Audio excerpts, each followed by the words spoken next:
Formula Drift professional drivers out here. I announced the Formula Drift Championship. I've had the pleasure of 17 years. We are instituting a condensed version, a concentrated, all killer, no filler. We are doing 4 weekends, which equate to 8 rounds or doubleheader action, also Pro 2. But right now, it's all about Grid Life Drift. Be sure to tell all your friends we are live here. You can see it, Fountain, Colorado, just outside of Colorado Springs, about a 15-minute drive from the airport.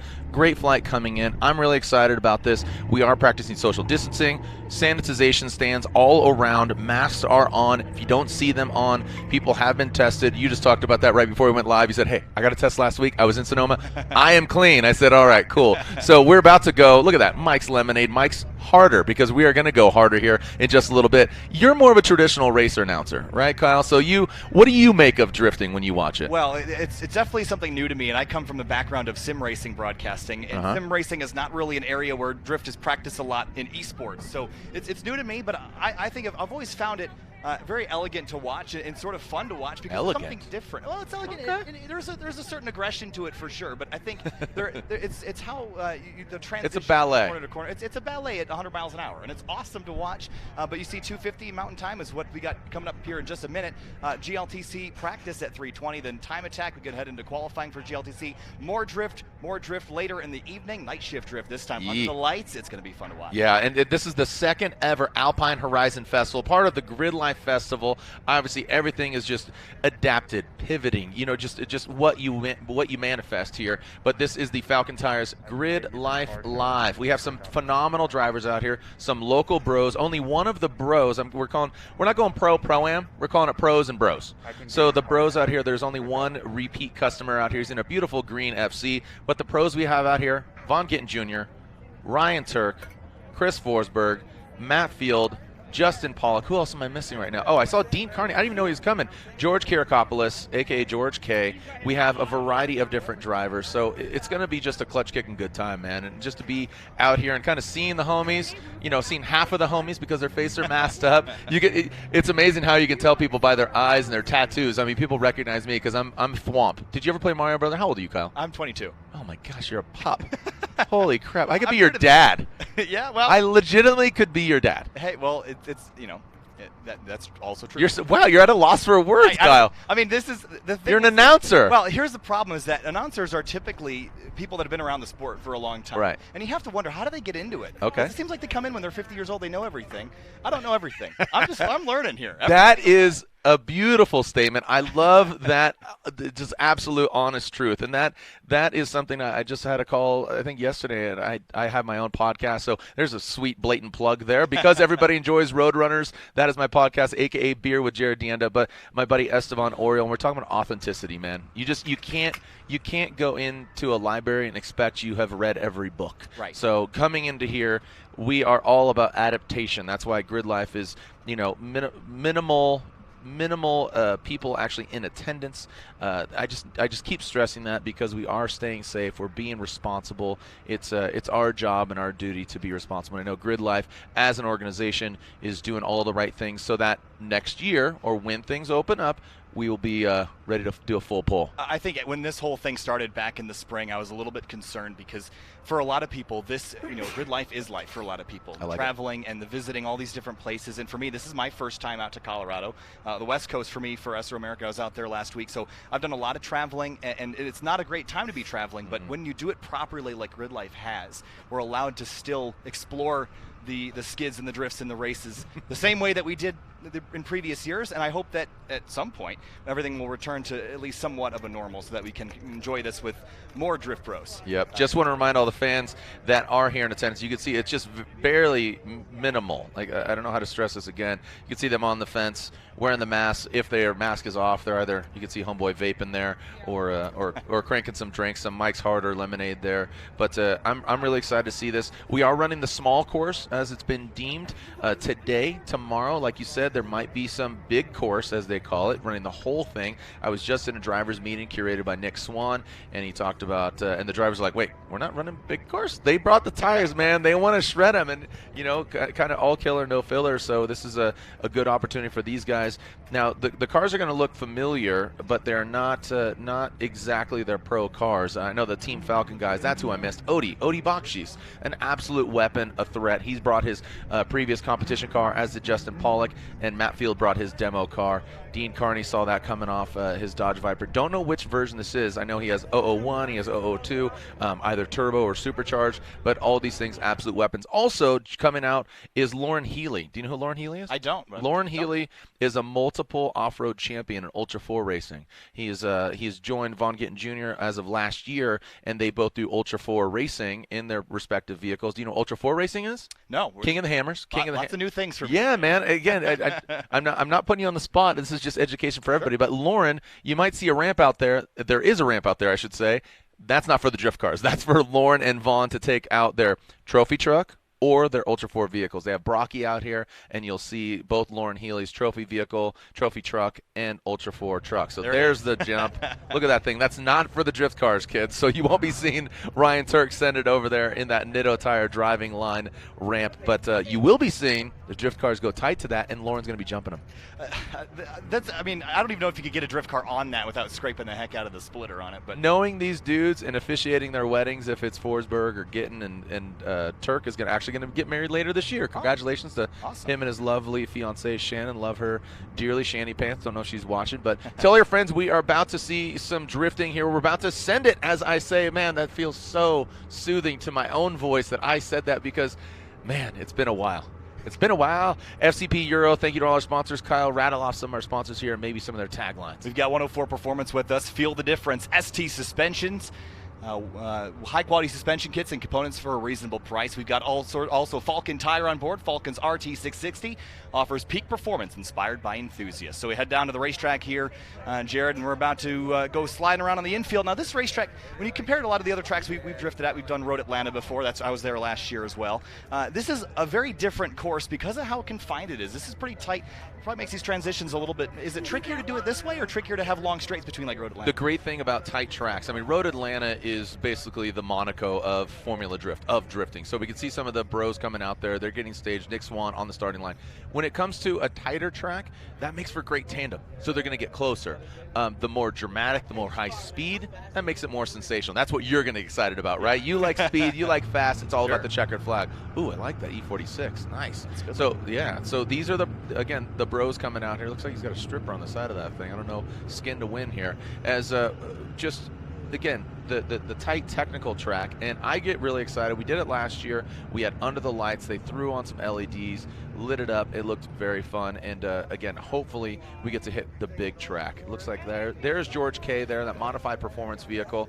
Again, few of these guys are just strolling in here, so I unfortunately don't know their names, but in between this session and the next session, I will get their names, and we'll wrap out with them because this is such a I really appreciate Grid Life in comparison to Formula Drift. Formula Drift, it's brass tacks. You know, it's similar to like GLTC and Track Battle, right? Sure. Where it's competition. Formula Drift is competition. This, expression session, baby. Bring it out. Have some fun. Expressions, I love that. Expression session. Can we just say how beautiful this venue is? I know we're looking off to the, I believe that's the northwest there, so a little bit hazy out there. I know there's a fire. Fires. Yeah, there's some forest fires going on. Right, which is really unfortunate. But I know last night, watching the sunset over the mountains, over the Pikes Peak, it's so beautiful out here. We were holding hands. It was great. We sanitized before and after. Absolutely. So romantic. Yeah, I mean, the mountains were blue on the cans, but John Denver, he's full of, I mean, those mountains are not blue. It is not cold. It's hot out here. It's definitely hot. It's a dry heat, though. I need some chapstick. I'm already getting kind of dry. Where do you live, actually? I live in Rochester, New York, so this is a long way away from me. It's a good haul for you, bro. Yeah, it was first time to Colorado? First time to Colorado. Oh, you're growing up. And I couldn't fly because I was in Sonoma. When you come back to Sonoma, or from Sonoma, New York State won't let you fly out right now. So it was a drive with my buddies Ed and Tom O'Gorman. How rad is that drive? It was so fun, although I got to sleep and the guys in the front didn't. So I feel a little bit it wasn't a pretty drive because you saw the back of your eyelid. Yeah, well, it was pitch black. I couldn't see anything out in Canada. All right, so these drifters, these are like, I mean, these guys, I don't know if they're going to go tandem this session. What's really cool about this is you see these bros here, and they're going out. They might be able to drift with some of the drifters that they've aspired to be or want to be like, right? I mean, the pros that are here there's multiple championships. Chelsea Denofa out there. This is his demo vehicle, but still a very capable machine. I'm just going to put you on the spot. Who, as an announcer, would you like to emulate, or who do you admire from a distance? Oh, I think growing up as a NASCAR fan, I think Mike Joy was always the target for me. I'm not sure if that's necessarily what I come across as, because Mike Joy is really a legend in his own right. But I've always liked he has the voice for it. He kind of brings everything to this calming aspect to it, where even in the heat of the moment, the chaos, he's got this voice that's very soothing and interesting to listen to. So. I like that. That's great. I actually emulate. Thank you for asking. I actually Jerry Coleman. Jerry Coleman was a sports announcer. He unfortunately died of old age. He was the San Diego Padres baseball announcer, and that's actually where I got "Oh Doctor" from. I don't know if you've ever listened to any Formula Drift, but I say "Oh Doctor," and that is my hat tip to him, because my grandpa, who we also lost earlier this year, I love dearly, had third baseline tickets. So I'm bringing a little bit of stick and ball into motorsports, which I grew up in, and I obviously have great love and compassion for. Also, you might be seeing a Toyota Supra out there. You are seeing a Toyota Supra out there. Larry Chen, the famed photographer, and his whole team. You got Leaf, you got Luscious, you got L2. There is JTP, Justin Pollock, in last year's comp car. So you know that is a weapon. That is Matt Field there in the also teal and blue Falcon Tire vehicle. The S13.4. Ermis Odi Bakshish. Love to see him and his lovely wife and his family out here. They made a trip from Wrightwood, California. Don't know what's going on here. Looks like he's getting familiar with the course, because they can go all the way out to that wall. This is, as a race fan, you're like, wait, they're going the wrong way. Oh, track limits. It's the 6 feet social distance. Yeah, drive-through penalty. I love that. Yeah. I mean, drifting as a whole, we're going to have some good times. Really looking forward to these guys shredding. And, yeah, so anyways, Jerry Coleman, somebody I emulate. If you want to listen, you might really enjoy this. Are you a NASCAR fan?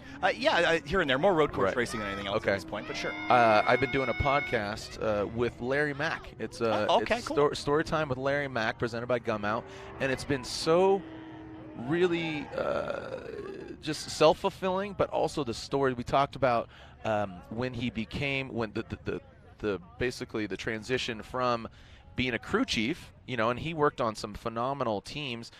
He was, and he announced his first announcing event was the event that Dale Earnhardt passed away. Right. So we go into all these multiple stories. I really enjoy it. I think you'd enjoy it if anybody out there is listening. Or obviously they're listening. Gosh dang it. I'm rusty. Do you feel like rusty? I mean, you've been fresh in Sonoma. Well, I always feel a little rusty, but I've been here and there and everywhere. I was at Mid-Ohio a couple weeks ago as well, and there was a lot of people watching at Mid-Ohio, and hopefully we can do that again here this weekend. I'm not necessarily getting nervous, but when you go back and you look later at the view count, you're like, holy crap, there was a lot of people watching. You gotta love it, really man. Cool experience. And some people just turn us off, so some people aren't listening. Maybe that's why I said that. That was kind of. So here we go. We're kicking things off. Clutch kicking things off here. JTP, Justin Pollock, in his Falcon Tires Roush Performance Ford Mustang. Watch. Let's see. I don't.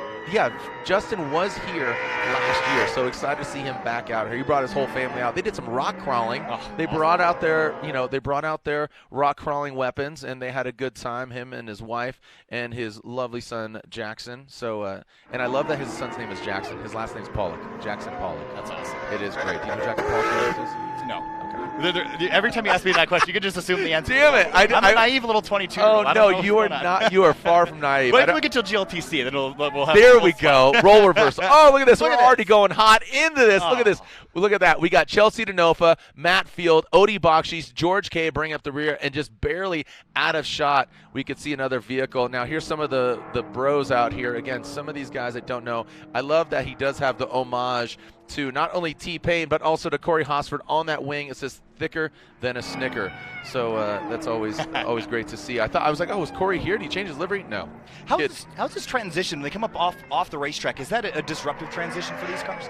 I think they're these guys, some of the bros, they'll have a difficult time, but the pros, they handle it so smoothly that it's really not a problem. The transition you're talking about from the bank to the flat? Well, I'm just talking about from where the pavement is to the runoff, because it's kind of a rougher material. No problem, bro. No big deal. I mean, these guys go for it. Love this Drift Riot 350Z. Gosh, the shots that we have this weekend are incredible. We got a couple drones up here flying around, and this is such a unique way to watch. I don't know if there's any normal motorsports organization that has coverage like this, besides IMSA, IndyCar, NASCAR. I mean, this is spectacular. Yeah, the drone has been instituted with Formula Drift over the years, and it's been great for competition, but also judging. But it just makes it exciting, and there are some talented drone pilots out there. Don't know who is with us. Do you know our drone pilot Can't this remember his weekend? name off the top of my head. Steele? Someone's going to feed it to me. I think it's Steele, yeah. I believe Matt Johnson's going to feed it to you. Magic Matt, a.k.a. Rally Matt. Ooh, Miata getting a little slick there.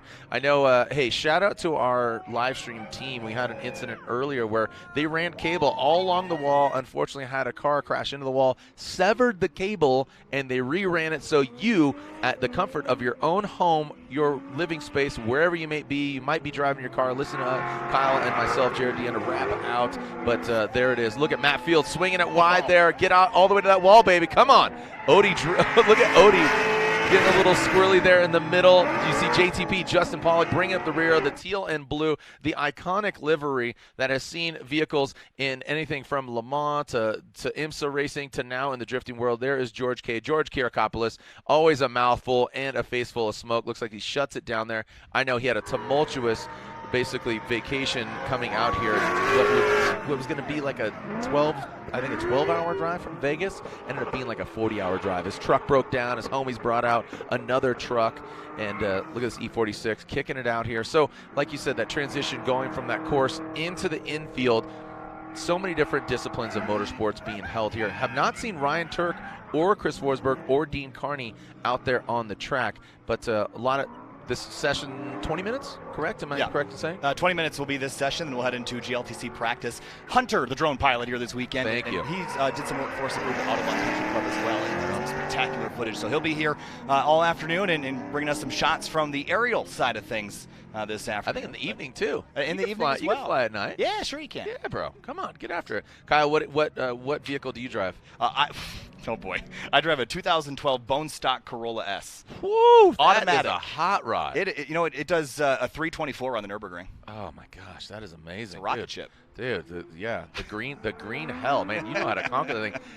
George Kirakopoulos here. George K. Man, I feel like I'm putting you on the spot and everything you give me. Everybody asks me, they're like, oh, you got a collection of cars? I say, man, I drive a Toyota Tundra, and it's a truck, and it's good. Toyotas, man. It's a great. Oh, so we got Larry Chan speaking of Toyotas. He's bringing up the rear in that Toyota Supra, trying to get the shot as a Dream Tank Soap owner riding shotgun with him. Look at Odie. Looks like Odie feels more comfortable in that lead position, getting the clean air, throwing up that Falcon tire smoke in the face of, looks like JTP now has taken the center role, and Matt Field feeling the heat wave visual. Have you gotten any heat wave glasses yet? Has anybody gifted you any sunglasses? I've got some in my bag somewhere, but I'm going to get you some heat waves, bro. Okay, We're going to get you some sunglasses. Cool. I'm gonna step up your naive 22-year-old face with some sunglasses. Hey, dude. I'm all for it. Yeah. So ISR Performance. Who do we got here? I've seen that vehicle before. His name is escaping me right now. Oh man, who is that? But ISR operating out of Florida, the Injuku Racing Camp. You could see that Oracle lighting. Easy up there on the side. So there's a small course. Love this shot. So here's where, hold that shot there. Oh, but real quick. The gold nose. Chelsea Denofa, the 88. Joining that RTR team a few years ago. So, have you met Chelsea before? I haven't met Chelsea. I met Vaughn last year at GridLife South, and he was a great guy. Talked to him for a little while, but haven't gotten down to meet Chelsea yet. But at some point, got to do that. Chelsea Denofa. What's his wife's name? Do you know? No. Chelsea. Well, that's awful convenient. It is very convenient. Yeah. So Chelsea Nova. So again, hold that shot there. Let's see. So you can see this is called Little Track here for the drifters. Now the GLTC. Did you get this shot for any of the track battle or GLTC? This is our first thing of the weekend here. So we're going to be running the full course that comes on the left, the bottom left of the screen. We'll turn in, run that infield road course, then pop back out at a NASCAR turn 4. So that's great.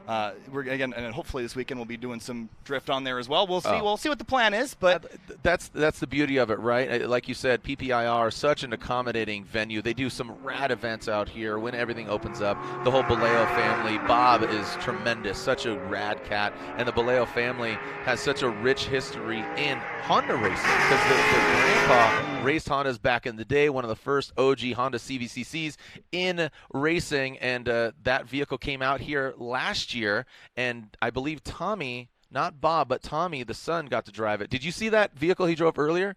The Made in Texas, the twin turbo LS Oh, yes. I did see Holy that. cow. What a weapon, That's man. basically a NASCAR stock car body, isn't it? Oh, yeah. I thought that's what it was. Oh, no. You're talking. No, the other one. The I don't even know. I think it was a Camaro or. Oh, yes, I did. Yeah, okay. that yeah. thing. So we got Chris Forsberg out there, and Ryan Turk are joining the party. Forsberg in his Twin Turbo Z, Ryan Turk in the demo Toyota Corolla, which is a takedown version of his comp car here in the 2020 season. There's Dean Carney, a.k.a. Carnage. That's Carnage with a K, coming all the way from Ireland, and here he is now tearing it up. That's a long way coming from Ireland. Yeah. Oh, yeah. It is definitely a long trip. I'm seeing Alex Anderson from Phoenix in the red C6 Corvette. Somebody, Brandon McDowell. Yeah, that's right. Brandon McDowell on the ISR 350Z. Thank you, sir. I appreciate that. We got some fans tuning in and texting me and giving some info. If anybody knows me, just go ahead and slide in those DMs and and let's wrap out. I don't know. We got it. There it is. Oh, look at the announcer's curse. We were talking about the C6 there, and there it goes. That's Alex Anderson. Looks like he rotated, came all the way out from the Valley of the Sun. There is Ryan Turk, Chris Forsberg in tow, and Larry Chen bringing up the rear, getting the shot. These two Blackout Garage homeboys. Oh boy. Yeah, what do you think? Does that? I've always been fascinated by the car control in this, and it's so fascinating to me that they're doing this. It looks so smooth looking. Right. And then I got to ride with Tom O'Gorman last year in his Drift Civic, the old TCA car, during a drift session at GridLife Midwest, and we were following Vaughn and Chelsea around, and just watching how violent it felt in the car versus how smooth it looked in front of me. It's a huge contrast, and it's fascinating to watch. I love it. Yeah, I mean, I've been announcing for 17 years, so I always have a respect going into watching, TimeAttack or GLTC now and Track Battle and where it's at and what's going on, the evolution of it. You got to love it. So there is Odi Bakshi's. We talk about that vehicle, the S13.4, and you can see the rear end is the S13, the front is S14, so hence the S13.4. And Matt Field, man, I don't know how the Drift Cave became the Vet Cave, but what he is doing with all these Corvettes is absolutely tremendous, and it's even instilled Odi Bakshi's to acquire a Corvette, as Odi Bakshi's operates and owns Field Suspension. So I believe there's a few vehicles out there running Field, both Drift and Track Battle. So there is our repeat customer. He was out here last year. Love the FC. If you could build a drift car, Kyle, what would it be? Oh, I'm a big fan of FCs in general. Are you? I just think they're really cool cars. There was actually an FC that it was a four-rotor out at Mid-Ohio a couple weeks ago, and that car sounded like the 787B. Drift? So Drift or? It was a TimeAttack car. Okay. But I love those lines on that car. Just it's one of those timeless classics that you just have to have. I totally agree. I would say that the FD is one of the most beautiful vehicles off the showroom Maybe it was floor. FD. I think no, it was an FD. It's fine, but I love the FC. I would agree.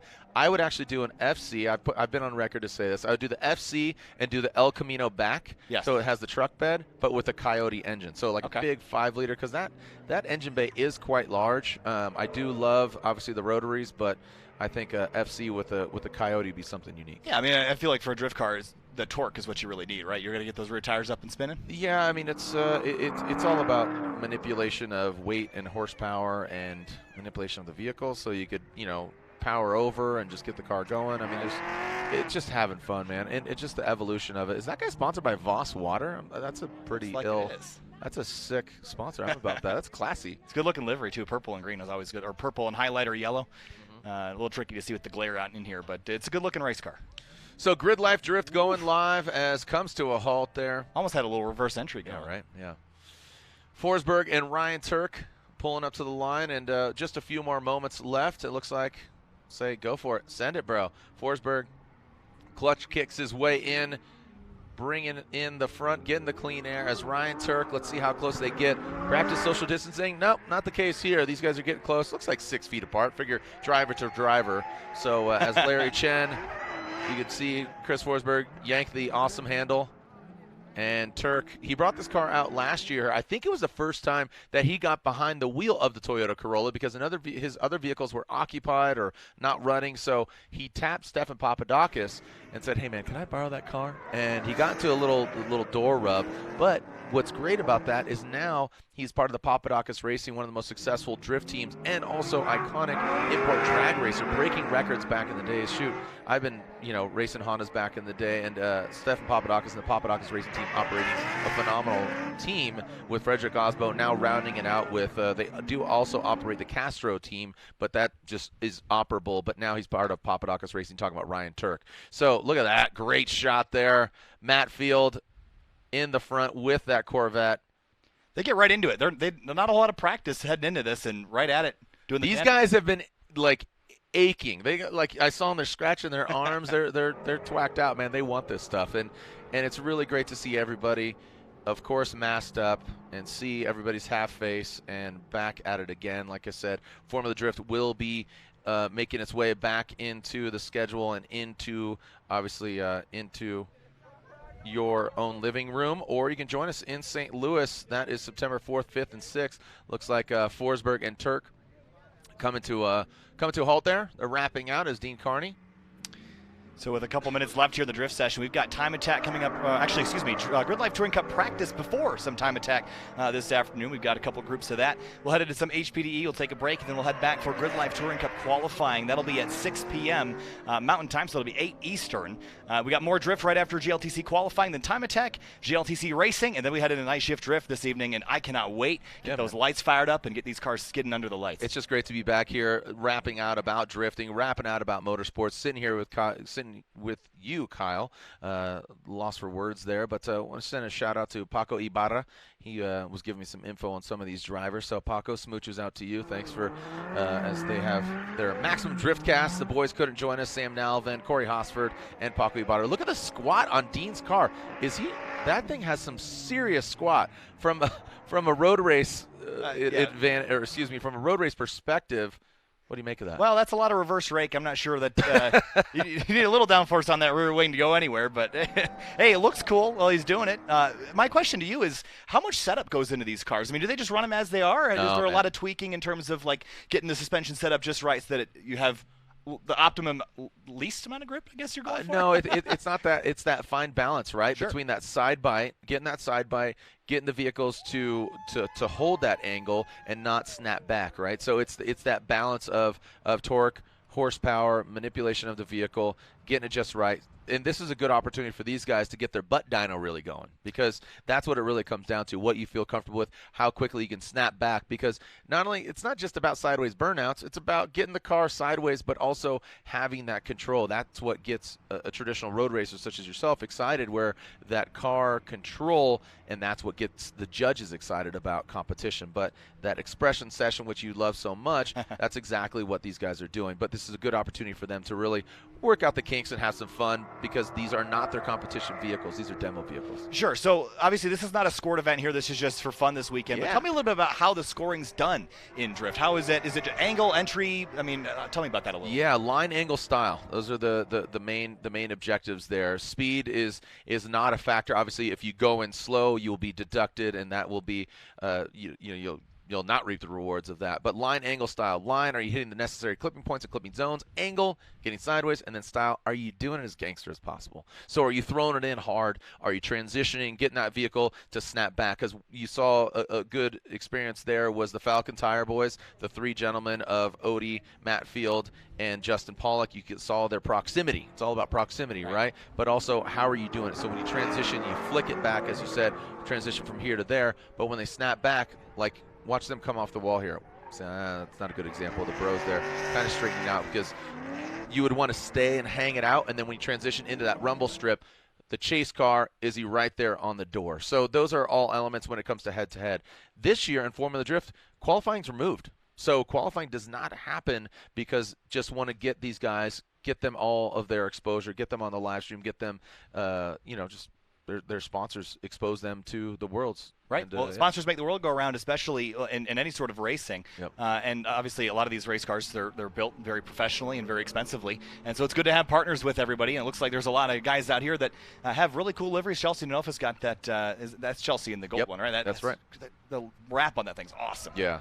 And Vaughn Gittin Jr. debuted the chrome nose on his vehicle. I haven't seen We haven't seen Vaughn. Vaughn has not been out here. He might be jumping the truck. But, yeah, Chelsea DeNofa really made a name for himself in the Ford Mustang just over the years. And, you know, the boss of RTR, the king fun haver, is Vaughn Gittin Jr. He runs and operates Vaughn Gittin Jr. Motorsports, RTR, fun haver. He tapped Chelsea DeNofa. Actually, Chelsea DeNofa tapped him and said, hey, man, I've been running my own campaign. I'd love to work with you. And the marriage of them over the last 3 years has been really, really great to see them just develop. And you asked earlier about, you know, setup and what's going on in regards to the vehicles. The progression of these vehicles, the builds, the parts accessibility, the overall evolution of drifting has been tremendous over the years. As we got to little, yo dog, I heard you like cameras. That's why we're getting a shot of your camera in your camera. So there you could see a great snapshot of Little Track there. You could see them enter on the left, come in, little feint coat, so you kind of quick little transition and then in. So there's Ryan Turk in that Toyota Racing Toyota Corolla. He is on Nitto tires, gum out as Chris Forsberg brings up the rear. So this Corolla hatchback, real short wheelbase on this car. Easier or harder with the short versus long wheelbase? Shorter is obviously, you know, think about the transition, so it's more twitchy, right? So it gets difficult. I don't know the exact length of that wheelbase, but I think you'd be surprised if I can recall, because Frederick Osbo has been campaigning a Toyota Corolla for a few years, and now Ryan Turk steps into that as Frederick Osbo steps into Toyota Supra competition vehicle. Yeah, it's a change, but you know, just knowing again Papadakis Racing and their evolution of what they've created, they are utilizing, I should say, the actual OEM engine, which, you know, BMW engine. It's very unique. If you haven't watched them, you should really watch them. I feel like you would really enjoy it. Papadakis breaking it down with the intercooler in the intake manifold and that engine. I can't remember the exact engine code, but it's a really enjoyable video to watch if you want to break that down. But as far as wheelbase and Ryan Turk and the Toyota Corolla, shorter is not always better. There's L2, a.k.a. Lusciously. That's Larry Chen. What up, homeboy? Yeah, I could see you. L2, can you hear me? No, guess doesn't look like it.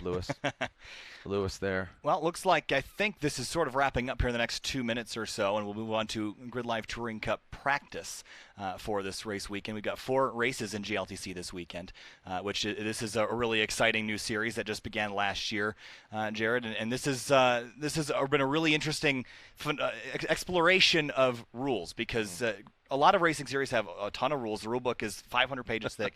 GridLife Touring Cups is like 3 pages deep. And most of it's safety related. So there's a lot you can do. It's very much like TimeAttack in that you kind of run what you brung. Last year at Road Atlanta, there was a minivan out there, 2018 Honda Odyssey. That's right. I remember that. That team, obviously, with the pandemic, hasn't been able to come out to anything this year, but I think they'll be around at some point. But GLTC is all based on power to weight, right? So 12.5 pounds per horsepower is the target. Okay. And beyond that, there's not a whole lot of rules. So you can build pretty much anything you want. We got a new driver here this weekend that's going to be running a C5 Corvette, which will be running right up against the front with the Erica Till's 92 Civic SI. So there's huge diversity within the GLTC field, and in a wheel-to-wheel setting where it is a competition and it does matter what you've got under the hood.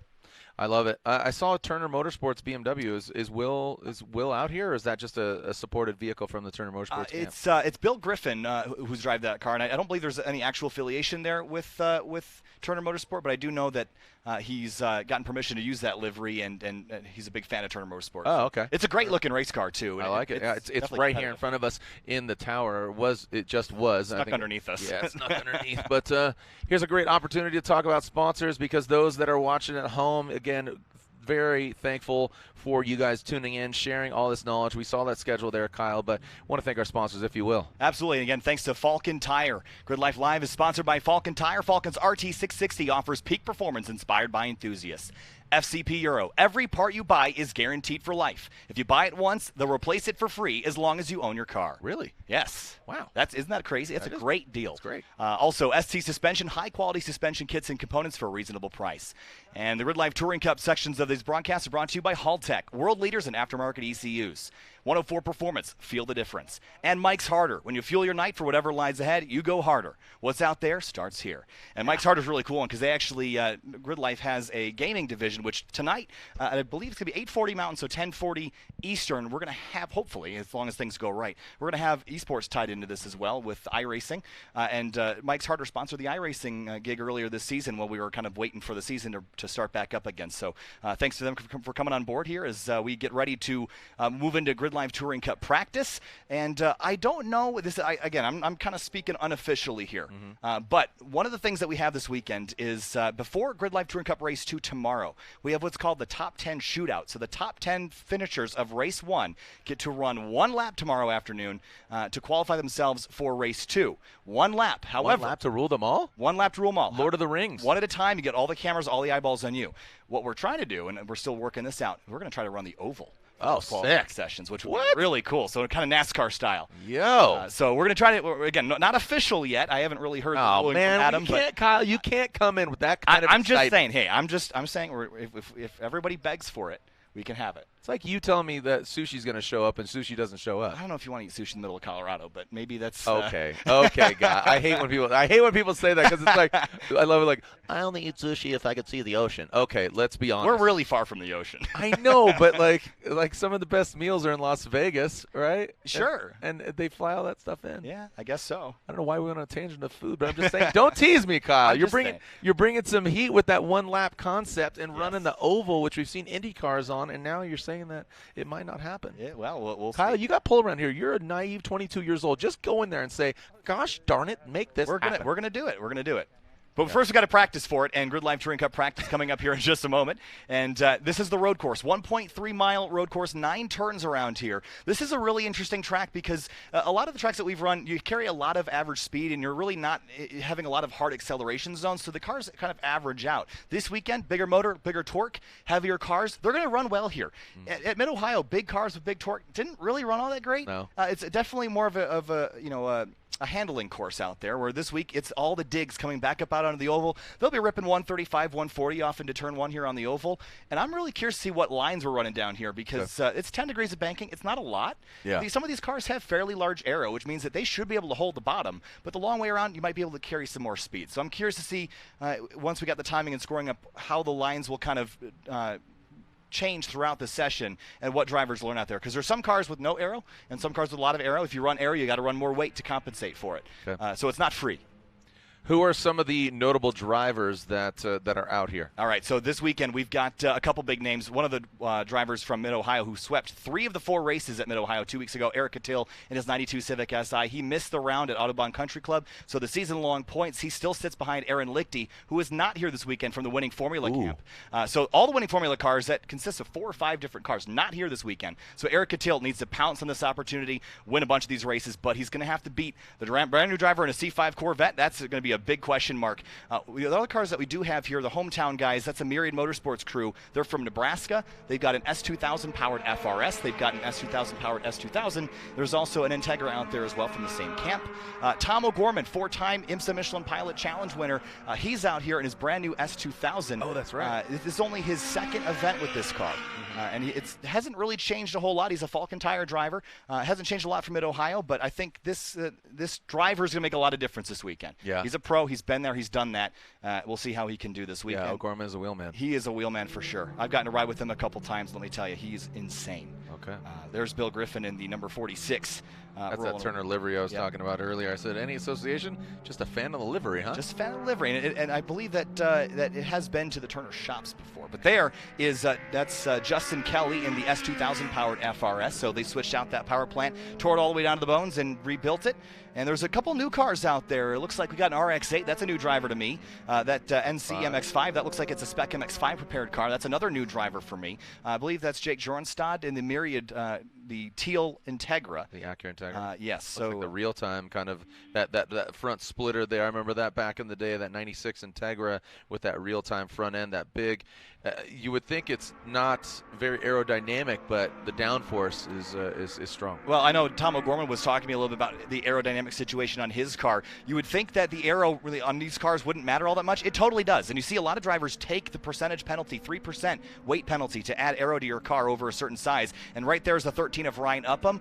He's had a couple of events so far where he's been super competitive. His first round was at COTA and back in February, ended up in the top 5 there. Right in front of him is Andy Smedgaard, who shocked everybody. His first event at Gingerman a couple months ago was running right inside the top 5 with a car that is not, it's a great prepared car. He's Andy Smedgaard, it's a K24 car, and that car doesn't look quite as polished as some of the other cars at the front of the grid, but it is just as fast. Looks better on top of the podium. It does, and honestly, you don't need to have a pretty race car to have it be fast, and the best-looking race cars won in victory lane. Right, and which vehicle is that Smedgaard's in? Smedgaard's a yellow S2000 coming across the start-finish line right there.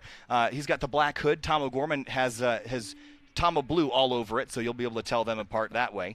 And once the nighttime falls, then we're really going to be able to tell Tom apart. We'll get to that tomorrow night. Oh, is he gonna get lit? We're gonna there's gonna be some fun lighting involved. Sweet. And I was actually there when he was preparing that car the other night at Auto Assets in Columbus, Ohio, where that car is prepared. There's Tom O'Gorman there, and he just put new brakes on this car yesterday, so he should have plenty of stopping power in this car. And Auto Assets right there on the hood where that car has been prepared, as he works his way through the infield section, up over the tops of the curbs. Let's talk about curbing here a little bit. They're not short here, and a lot of these cars, including Eric Cattill's, super low to the ground. They're going to be on the bump stops all weekend. Really easy to break stuff.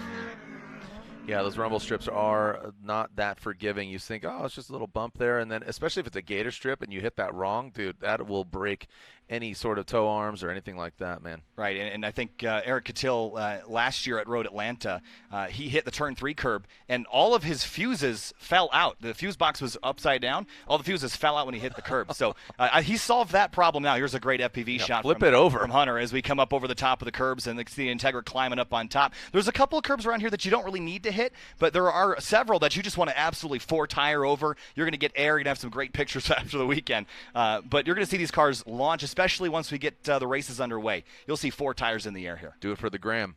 Absolutely. So we'll get some timing and scoring pulled up here in a little bit, but curious to see what lap times we're running here, Jared. Again, it's all about qualifying later today. That's how we're going to set the grid. There's Ryan Upham chasing one of the Myriad Motorsports cars. I believe that is Justin Kelly's FRS as he chases him through turn 5 here. And that FRS, you got a hometown car, hometown relatively speaking. Again, with that S2000 power plant, that car has been fairly reliable since they got it kind of adjusted at Autobahn a few weeks ago. Tiffany Kelly will also be here in a similarly wrapped S2000. That car has had all sorts of problems, but they should be tuned out this weekend. They ran pretty well at Mid-Ohio. All right, just lay out, and we will be watching GLTC practice. Myself, Jared Dienda. Kyle, what's your last name? How do you pronounce it? Hire. That's the last name. So you're a good hire.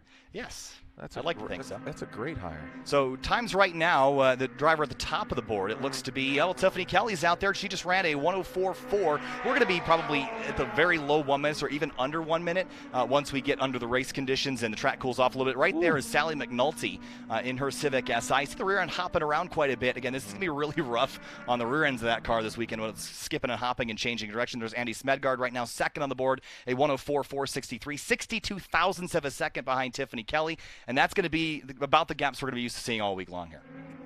And Sally switching platforms from last year to this year, right? I mean, she was previously in that Subaru, and now I think she ran TimeAttack. Or no, she wasn't a Subaru for she was in a Subaru for a few seasons, and now making the switch over to the H badge. Yes, and she actually had her career best finish at Mid-Ohio. I think it was the 13th a few weeks ago. So that car has been rock solid. Andy Smedgaard still second, Justin Kelly third, Tom O'Gorman down in 5th, but McNulty in 4th. Quincy Burke in the 91, he's back out here. He's run a couple GLTC races back in 2019. Jake Jornstad's out on track in the 23. That is the Integra, I believe, that we're looking at. He also had an S2000.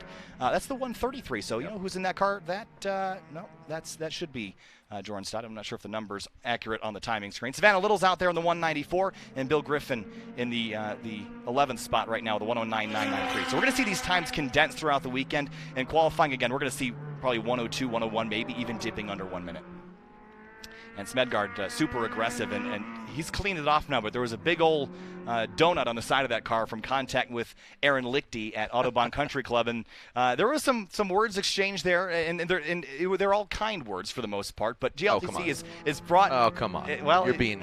I'm being. There were some other words created too, but the whole concept of GLTC is bodywork's not fun. No. So you don't want to run into each other. The problem is that you get really competitive guys at the front. You're going to lean on each other now and then. And Autobahn's a great racetrack, and we saw a lot of just little bits of contact because everyone's just vying for every last spot.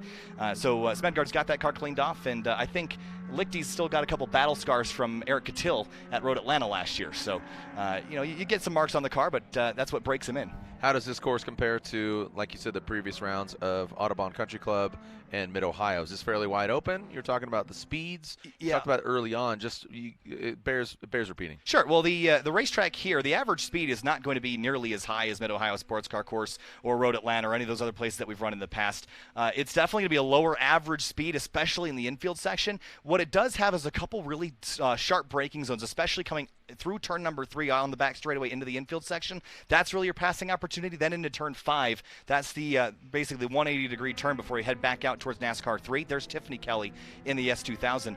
But this racetrack is, she's still up there, 104.639, or 393 rather, as you see her climbing the curbs. But again, very low average speed in the infield, very high average speed on the ovals. And again, torqueier cars are going to love the exit of turn 4 here, digging up and out onto the oval in the banking. Also the starts, we saw 4 wide at Autobahn Country Club on the starts. I wouldn't be surprised to see 5 wide with how crazy these people are. And I don't even know, I mean, we got 20-something cars here this weekend. There's only about 11 of them out on track right now. I don't know how many rows we can do deep 5 wide, but we're going to give it a try. And that's what it's all about. You're racing the clock as opposed to racing. I mean, you are obviously racing the racers, but sure. it is wheel to wheel, but technically not. So that's where I think the words were exchanged, and that's talking about the body work. Right. It's again, no one likes to do body work, but this is the reality of racing, is if you can't leave a racetrack without the car that you brought, then maybe you shouldn't be racing it. I mean, that's the reality of this. Also, again, we're doing speeds easily 120 plus off into turn 1. Things can go wrong really fast, and there's a concrete wall over there. So if you're not prepared, this is a lot of bravery here to rocket off into turn 1. Even the TimeAttack cars, probably 140, 150 or better getting into 1. So you have to be aware of the risks when you climb out on a racetrack like this, but I think the drivers have sort of accepted that. That's what you do every time you get in the car. So taking a look at the times again, Tiffany Kelly, a 104.393. She still holds the top of the board. Smedgaard second, 46 thousandths back, a 104.439. Then Justin Kelly, Sally McNulty, Tom O'Gorman, and Justin Lee in the number 33. That is an MX-5 with a 2.5-liter Ford Fusion motor in it. And those motors have not been the most reliable things in the world, but Luke McGrew has also tried that swap a few times. He's on his 4th motor now. His most recent exploded at Mid-Ohio a couple weeks ago. But Lee's has been fairly reliable, and there's a couple other cars prepared the same way. Derek Yarbrough, who's not here this weekend, his car has a lot more race miles on it and has been more reliable than the others, but those motors, again, if you're following the 33 of Justin Lee, he's a great race car driver, but there's always that back of your mind, is this car going to detonate? Because they definitely make a big smokescreen. We're trying to convince Luke to go change his number to 007 after the smokescreen he laid down at Mid-Ohio. Oh, man. Everybody stay home, stay safe. Everybody tell a friend, tune in, watch. Hearing that some events are even canceled in New Zealand right now, so they get to stay home and watch this. So tell all your friends. Watching all the way from New Zealand, man. Absolutely. Got who is this actually? Pierce Clark, watching all the way from New Zealand. Listen to us, Kyle. Awesome. That's really cool. What time is it in New Zealand? Like some kind of ungodly hour. It is currently, I always have it on my phone because 9:30 a.m. Oh, okay, so that's not too bad. They're waking up, dude. It's Saturday morning. Nice. It's Saturday morning. They're waking up, grabbing a cup of coffee, watching GRIDLIFE live. Sure, bro. Absolutely. So tell your fellow Kiwis, love the Fanu down in Auckland. You ever been to New Zealand? I wish. No. I was, you were talking about me being 22 and not having any life experience. My trip to Sonoma was my 3rd time on an airplane. So. Oh my gosh, Kyle. Hey, I've been sheltered up in the Northeast most of my life, and I'm local to Watkins Glen, so racetrack wise. Yeah, I've never been to Watkins Glen. Okay, see. Man, you got me. I got you somewhere. You got me. Hey, Watkins is a great track. We gotta go for this. I don't know if you could drift at it, but we can do GLTC and TimeAttack. I mean, the pros can get down. Let's do it. I am in. Yeah, dude. I will tell you what. That announcing has taken me all across the globe. I've been a lot of places, man. So you got a great voice. You got excitement for it. Gosh darn it, you're good looking. Oh, thanks, man. And appreciate that. You have a face for TV, not just radio. Oh, man, we need a camera up here now, don't we? I know, right? Goodness. Speaking of cameras, look at this shot here. Overhead, you could see minimal spectators, but you can watch this live from your own home. That's the beauty of it, today and tomorrow. This is going down for free 90 free, bro. Absolutely. And you saw there's an RX-7 out there, or RX-8, excuse me, I believe. Oh, yeah. I wonder if that would be Quincy Burke in the 91, I believe, is in that car. Savannah Little's also out on track. You know what I'm sort of surprised about is that we've only seen 11 cars take times, which is surprisingly little. There's 20 in the field. There's more than 20 that are here and signed up. So I'm sort of wondering where everybody else is. Again, temperatures have also been really hot, so that can wreak havoc on these cars. And a lot of guys will design these cars to run well for 15 minutes because that's all our races are. Right. So if your car's not running, it's really easy to make it not run well. So you're saying the boiling point is 15 minutes? Some guys only run a fuel tank big enough for the fuel that they need in a 15-minute race. And again, I think race management, bro. All about race management. There is the 33 Justin Lee, the car that we talked about a little bit earlier. He's put a wing on that car recently, as has Luke McGrew, who originally ran a car very similar to this without a wing. And a lot of people have decided that the wing is worth taking the 3% extra weight for, especially at the faster tracks. I'm not sure it's going to do a whole lot for you here except on the oval. That's what I was going to say. On that bank, on that oval, yeah, a little bit of confidence. Sure. That's a confidence booster because on that straightaway, you want to clip some high speeds. You want to get that rubber to the ground. There's our timing and scoring. Thanks to Eric Boyer for getting us set up with this afternoon. So there's Tiffany Kelly's time of 104.393. Smedgard still in second. And I would say I'm a little bit surprised. The one driver that we're missing out of this group that's notable is Eric Cattell, who's got he actually won his 11th GLTC race a couple weeks ago at Mid-Ohio, and he walked in the weekend with 8. So he walked away with a whole bunch more wins and a whole lot more confidence. He's adjusted the front bumper of that car to get some more air to the brakes because he was overheating a lot of stuff in that car last year. So I'm surprised we don't see him out here just yet, but when he does, that's probably going to be the car I think is going to be competitive alongside the C5 that we have not seen on track yet. That's a 104 Performance sponsored car, so we'll see that on track at some point this weekend as well. And we don't have qualifying until much later today. I think looking at the time of the schedule here, qualifying is at 6 p.m. Mountain Time, so that's about 2.5 hours from now. Yeah. So I would expect to see a whole lot more cars out for qualifying. And the practice here is 20 minutes, and this is just a shakedown. You're just trying to see, do I need to change anything in my setup, my dampers? You got to think the air's thinner here. Air's thinner, 6,000 feet. Oh, dude, a mile high. That's why it's Mile High Stadium, right? So coming out here to Colorado, air's thinner. It's hot, surprisingly. So you're talking about local. You're talking about Nebraska. Sure. Those dudes. You got dudes coming all the way from the East Coast. You have cats coming from California. Absolutely. I would say in Arizona. The air is much thinner here. So shakedown. That's the session going on right now. Sure, and one thing that I'm really interested to see is this is our first time streaming GLTC at Colorado, and the one thing that's going to help some of these drivers is forced induction here. Sally McNulty's car's turboed, so that's going to help her a lot. And Tom O'Gorman told me that he doesn't expect his car to make a whole lot of power at this elevation. That's going to be a weak point this week. There's not a lot of forced induction cars in GLTC, so McNulty, this is her time to strike this week. Yeah, so sucking that air through a straw as opposed to kind of open mouth. So yeah, we'll see. So this could be a game changer. This is going to be a kind of a wild card weekend. Again, we're missing Winning Formula, which is a 5-car team. We're at a Roval, which is a totally different experience than the rest of the schedule. Love the Roval. Our next one's Road America. Think about the differences between this little 1.3-mile Roval and a 4-mile road course with huge straightaways. Totally different, but a lot of the same drivers. I was talking earlier with you about the podcast that I've been doing with Larry Mack, and he talked about the Roval. Great adaptation, a great progression of vehicles, challenging not only what the drivers can do, but also the vehicles. Because, they're in yesteryear in NASCAR and stuff like that, you'd get hired guns. You'd get your Boris Said. You'd get your particular drivers that came in and just did road racing for a particular number of NASCAR. The Roval type environment, compared to an Autobahn or a Mid-Ohio, that's a traditional road course. This is something very unique. You need to bring your Leatherman here, as I always like to say. Well, you use your spoon, you use your knife, you use your toothpick, because you're going to need to use it all. Absolutely, and I think the other thing you have to think about also is tire load. I know that the loads that you're putting on these right side tires through the oval, that might be the reason why we don't run the oval this weekend. Look at that shot here over the mountains there. So a little smoky there, but you know what? It is a beautiful sight to be back out here and sitting here next to Kyle, man. Yeah, but as I was saying, I think that this is a lot of tire load to worry about. The aero piece is going to be a factor on the oval. Getting to dig up off of the corner, the torque of your cars. Smedgard jumped up. Yeah, he did. We're not talking about that. Yeah, Tiffany Kelly, again, this is just shakedown. This is just practice. Sure. But Tiffany Kelly had the advantage there and was the fastest so far. But then look at that, Smedgaard. Yeah, Smedgaard. Boom. And Smedgaard's been super fast. And he, again, was super competitive at Audubon Country Club. But a 1:03.8, the quickest lap we've seen so far today. That's basically half a second quicker than Tiffany Kelly's best time. But Tiffany and Justin Kelly, second and third. Last year, this race wasn't live streamed, but Tiffany and Justin both won a couple races. So I'd expect them to be up there competing, but the field has gotten so strong in recent months, especially with Eric Catil being here. He was not here last year. Neither was Tom O'Gorman.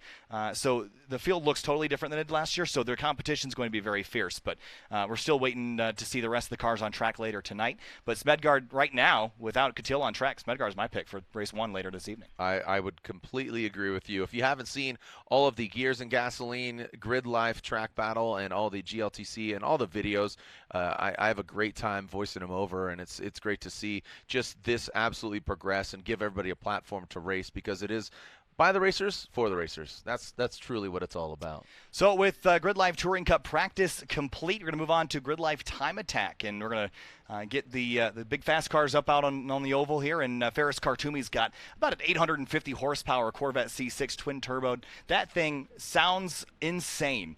So we're going to transition B-Mike on here to Abram Schmucker. You're kicking me out? We're just for now. We'll have you back. Abe, what do you try? You bring a baby in here? You just want to talk about race cars? I mean, gosh, we'll have you back. But okay, all right, good talk. Good talk. We'll see you later, man. Talk. Thanks for joining me. Abe, here's the headset. No, thank you. Thank you for having me. Your schedule. All right, so Time Attack right now, 3:40 Mountain for Grid Life Touring Cup qualifying at 6. We'll have Jared back in here for Drift at 6:20. That's 8:20 Eastern, then another Time Attack session. Grid Life Touring Cup race number 1 under the lights, and Night Shift Drift at 9:20 Mountain. That'll be 11:20 Eastern. Abe, welcome. Grid Life Live is sponsored by Falken Tires. Falken's RT660 tires offer peak performance inspired by enthusiasts. FCP Euro, every part you buy is guaranteed for life. ST Suspension, high-quality suspension kits and components for a reasonable price. And by Haltech Systems, world leaders in aftermarket ECUs. And Grid Life Live is sponsored by 104 Performance. Feel the difference.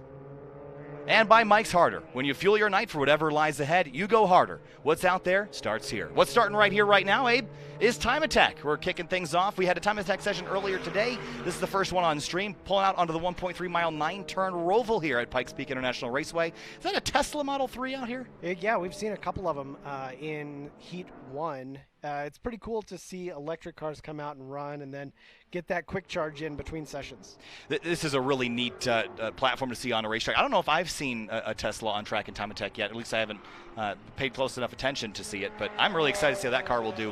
Ferris Khartoumi is out here as well. We saw that car earlier, and that car is super fast on the straightaways. It just blows by. Blazing fast in the first session. Ferris ran a 56.922, which was good enough for the overall track record here for Grid Life that was set last year. And I talked to him in the paddock between sessions, and he said that he's looking for another 2 seconds by the end of the weekend. That's insane. We have a yellow flag out on course now, full course yellow. We'll wait for something to clear here. But we've got our first group out on track here as we wait for the green flag to fall once again. And it looks like we might be back under green flag conditions here. I see cars at speed on the front straight here. And green is back out. There is that Tesla Model 3. That's a 717, which is being driven by Andrew Cleaver here this weekend. And this is an interesting style of car because all the weight so low in these cars, but it is a heavy, heavy machine. Yeah, I think you do get some benefit from center of gravity on a car like that for Time Attack. And when you think about the style of racing that Time Attack is, it lends itself very well to electric cars. Because you really, if you have the ability to drive a perfect lap on your first lap out, you don't have to worry about range. You don't have to worry about overheating. Everything is just max power for a very short amount of time. So pulling up onto the oval here, we've got an S2000 coming on through, and there's Jackie Ding in the Supra, the 86. He's going by the start-finish line as well. And Jackie, again, during the Mid-Ohio Time Attack session, he was kind of going back and forth with Kobe Shield, and those two cars had a couple slides off in the rain. No rain here this weekend, Abe. It's going to be probably pretty dry and hot all weekend. The track temp going to be rocketing well into the triple digits. So hot track, slippery track maybe? I would say so. the tar out here that's sealing all the different seams on the track is pretty squishy. If you go out and even walk around on the infield, it's pretty hot out there. And so Jackie working his way through the infield now. Again, 9 corners here as we sweep out of turn number 4 and into 5. C7 Corvette, the white one in the middle of your screen, that is the 281 car that this weekend is driven by Casey Jones. That's a great looking race car as he heads through the backside of the course. Let's talk a little bit. We spoke about this in the practice session for GLTC, the curbing here on the infield. A lot of these faster, more well-prepped cars that have all this low-hanging arrow here, Abe, is this a consideration to not hit these big curbs? I think it has to be. I mean, a lot of the cars, especially under heavy braking, are going to be dragging splitters or nearly. If you run into a curb like that, there's no doubt you're going to cause some damage. So Ferris Kartoumi ran some sessions early. I don't think we've seen him on track just yet. He was messaging me this week, and he was telling me that in Mid-Ohio, they found on day 2 the car was running on 6 cylinders with clogged fuel injectors. So that's a really loud, awesome-sounding V6, but I think he wants it to be a V8, and he's now he just jumped on racetrack. He'll be setting a time here shortly, but that's really the car to watch this weekend. I think the exciting thing about watching Ferris is Ferris comes from a kind of a multi-skill driving background. And that includes autocross, which lends itself very well to just jumping off the trailer and being fast right away. And we saw that in the first session. Ferris was able to, in a single lap, timed lap on track, was able to go out and beat that track record and then drive it back into the pits. Awesome stuff to watch. And there is that bright green S2000, which would be Alexander Moss in the 150. And what track was that we saw him? Was it at Gingerman where he set that blazing lap in that car? He's been fast everywhere. He's been fast everywhere. It's a fast car. Lots of really cool development on that car. He is in the middle of some major development, putting a DCT into the S2000, which is kind of unique in its own right, but really wanted to be at this event, so put a stock trans and a stock diff back in just so he could be out and run this weekend. What did you say the track record was here for track modified? 56.922. Okay, we're awful close to it already. Ferris just ran a 57.050, so that gets us pretty close. There's an MR2 out there this week. That's pretty cool looking. That's the 134 car, which is driven by Henry Brodel here this week down street modified rear wheel drive. That's a really cool platform. I haven't seen one of those in TimeAttack yet this year, at least the events I've been to. A really tiny little car, short wheelbase, and probably very maneuverable as well. Yeah, on a track like this, it probably is a competitive car, because I think the infield being quite tight, long wheelbase, difficult to turn cars probably wouldn't excel here. So just saw Alex Moss go by and a couple Subarus here, all-wheel drive. Again, talking about getting the dig up out of NASCAR 4, that's turn number 9 on the road course. Getting all the power to the ground is very important to carrying a lot of speed. The Subarus, all the all-wheel drive cars, going to have a good time getting up off. There is the 335 car, Chris Bickford, who I believe we also saw at Mid-Ohio. Yep. So he's back out here again with his C7. And that car, again, with all the torque it's got, will have a good time getting up out of NASCAR 4. There's that little MR2 again. Such a lightweight little car that should have no problem here on the infield. I think the weakness of this car would be getting up onto the banking. Well, and I think probably, too, a challenge in the street mod class is just being able to make enough horsepower to compete, right? Cars at the front typically make between 500 and 600 horsepower at the wheels. And from my experience, not too many MR2s are doing that. No, there's Dalton Klein in the number 206, that orange C6. Look at the paint color on that car. It's very good. Glowing in the afternoon sun here in Fountain, Colorado, as he heads through turn number 7 and into turn 8. And this last little sector of the road course, very tight and complex before you make that hard left-hander back out onto the oval. So, again, some of the lighter cars will have a nice time here on the infield, getting up onto the banking is really where they're going to struggle a little bit. But Ferris Kartoumi still has the fastest lap in the session in track mod rear-wheel drive at 57.050. Jackie Ding in street modified rear-wheel drive currently at the top of that category with a 1 minute .259. Eric Dewey DeWitt out here again in the number 70. I think he's back in his normal car here this week as well. We see Austin Hurdle here on track, car number 34. It's a 370Z. He went out and ran, I think, about a 103 in the last session, and I talked to him in the paddock, and he said he's looking for a 59 by the end of the weekend. All right, well, let's see if he can do it. And Hurdle was out on track at Mid-Ohio, skidding around in the rain as well. And this is, again, for the drivers that were out on track at Mid-Ohio, this is going to feel super grippy after what was a very wet weekend, especially on late Saturday and early Sunday at Mid-O. So this is going to be a lot grippier and a very different experience for those that had no grip there. You know what, though? I expect it's going to be a balance, right? Sure. probably not too much opportunity to get fast laps. You might get that first one before the tires overheat and start to get greasy. There's the 196 car. That is a Corvette that is driven by Benjamin Council. Track mod rear-wheel drive car. His best time of the session, a 101.469, but he's disabled. I think that's over on the other side of the course. Yeah, so between NASCAR 3 and 4. And he's sort of out of the way, but it looks like we've got cars pulling in here as this session might be concluding here. Oh, we should have some more time. I see cars pulling down pit lane. Black flag waving from the start-finish stand here, so I think that'll be the end of this session. I'm excited to see car number 194 as well. That's Chris Mayfield, and he and I have run together on One Lap of America, and he's got a substantial autocross background, 4-time national SCCA champion as well. His first GRIDLIFE event with us, and we're pretty excited to have him, but he's a veteran here, and he's looking to go fast. All right, so just to kind of summing up the first TimeAttack session on the broadcast here, Ferris Khartoumi, the track mod rear-wheel drive driver with the thundering C6 Corvette, 57.050, the best lap that he's run. In street mod rear-wheel drive, it's Jackie Ding, a 1 minute .259. Head down to street mod all-wheel drive, Eric Dewey DeWitt, number 70. That is a 1 minute .922. And it looks like we got an unlimited car. That'll be Casey Jones in the 281. That's unlimited rear-wheel drive. That is a 102.024 for now. Street GT, the highest running car in that category, appears to be Chris Bickford in the 335, 103.382 for him. And street all-wheel drive, Andrew Cleaver, looks like he's got that with a 103.629. So it looks like we've got driver out of the car here on the far side of the course. As we clean this up, we'll head on to Group B. Yeah, sometimes it's just a simple thing. You know, drivers may forget to tighten a bolt or something like that. Well, let's hope Ben Council can get the car back together and enjoy the rest of the weekend. And we're looking down at Pikes Peak International Raceway. We covered this a little bit earlier, but constructed in 1997 at a cost of $50 million. It is a world-class facility. Having never been here, knowing nothing about this track, it's in the middle of Colorado. You come here, I was shocked at how beautiful this place is. The media center, everything is so gorgeous here, Abe. It lends itself really well to our type of production, and spectators, especially in the infield, really get a treat, right? Because you can see so many corners of the track from just, a few feet of each other. Absolutely, and the oval length is 1 mile exactly, 4 turns there, 10 degrees of banking.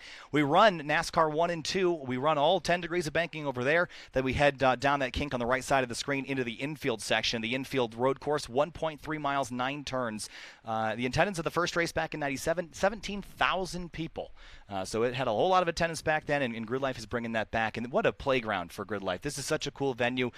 This track and this organization so fit like square peg and square hole here, Abe. It's perfect.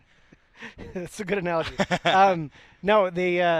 What's exciting is outside of the Roval, there's other, off-track excursions happening. There's off-road vehicle things. There's rally cross course. There's so many experiences and activities that you can have at the Alpine Horizon Festival that I think it's just kind of perfect. It sure is. And in Fountain, Colorado, where we are, the fun fact that you see the dirt road course there. Look, there's someone sailing down that. That's cool looking from the sky here. And again, thanks to our drone pilots and all of the specialty guys for bringing us an A-plus production here again, as they did at Mid-Ohio. This is so exciting to watch from both the skies and the ground cameras. So thanks to those guys back at the truck. And while we're watching this, again, we're in Fountain, Colorado, and I always look up interesting facts about the town that we're in. And Fountain, Colorado, back in 1888, there was a large train derailment involving a passenger train and a freight train carrying 18 tons of explosives. It created a crater 40 feet in diameter and 15 feet deep. It became known as the Blast, and created an estimated $50,000 in damage, which is $1.3 million in today's money. So there's your little Fountain, Colorado tidbit of the day there. It's a pretty crazy story there, but population about 30,000 people, and it is a growing town. Colorado Springs nearby, growing town, growing place. Population has exploded lately because it is just so beautiful out here. And obviously there's some wildfires I know that are off in the distance, creating kind of a gray haze over the mountains, and hopefully it won't be too big of a problem for too long. But as we know, wildfires everywhere. It seems like they pop up all over the place all the time. Yeah, it's such an exciting place to host an event. Out in the distance, you can see Pikes Peak. Did you get the chance to go up to the top of the mountain? I haven't. I've been in the media center most of my time here so far, but I'm hoping by the end of the weekend I can get a run up there. Yeah, it's an experience for sure. When I say run up there, I mean drive up there, because it's what is it? It's like 13,000 feet, right? I think it's a 14.0 something. Man. Yeah, it's pretty high up.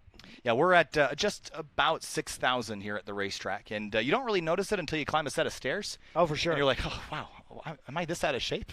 Well, and Maybe. it's funny because GridLife has such deep roots in Honda-based cars. If you drive a small four-cylinder Honda up to the top of Pikes Peak, you'd be amazed at how little horsepower you have. Yeah, well, that's actually the big discussion here for not only GLTC but TimeAttack this weekend. Is forced induction car is going to probably fare a whole lot better than the NA cars. I'd imagine. I think the only challenge with the forced induction cars is because the air is thinner. The turbines are going to have to spin, the compressors are going to have to spin a lot faster to build that target boost. And so drivers are going to have to keep an eye on overspeed conditions for those turbos because they could fail if they're overspun. Sure. And this is a great shot. This is a facility that has so much in it. It's got the 1 mile oval that we're sitting inside right now, the 1.3 mile road course attached to it. There's also a 1/4 mile oval that's part of the infield, and of course the dirt road course off to, I believe it's the southeast of the track direction wise. So this is a really big playground, and again, as I mentioned, a perfect place for GridLife to host one of these events. And we do have a limited spectator count here this weekend, and hopefully next year we can have this be a huge event, because I know last year we had a festival here, no stream last year, but from what I heard, it was a lot of fun. It's been super fun here this weekend as well. Yeah, last year out on the gravel rallycross course, I had the chance to ride with Tom O'Gorman, who was driving an HPD prepped rallycross Passport, which was excellent. I've gotten to ride with Tom a couple times. Off-road, not one of those things, but I would give anything to go have that experience. I got to get up there and see if someone will take me for a ride.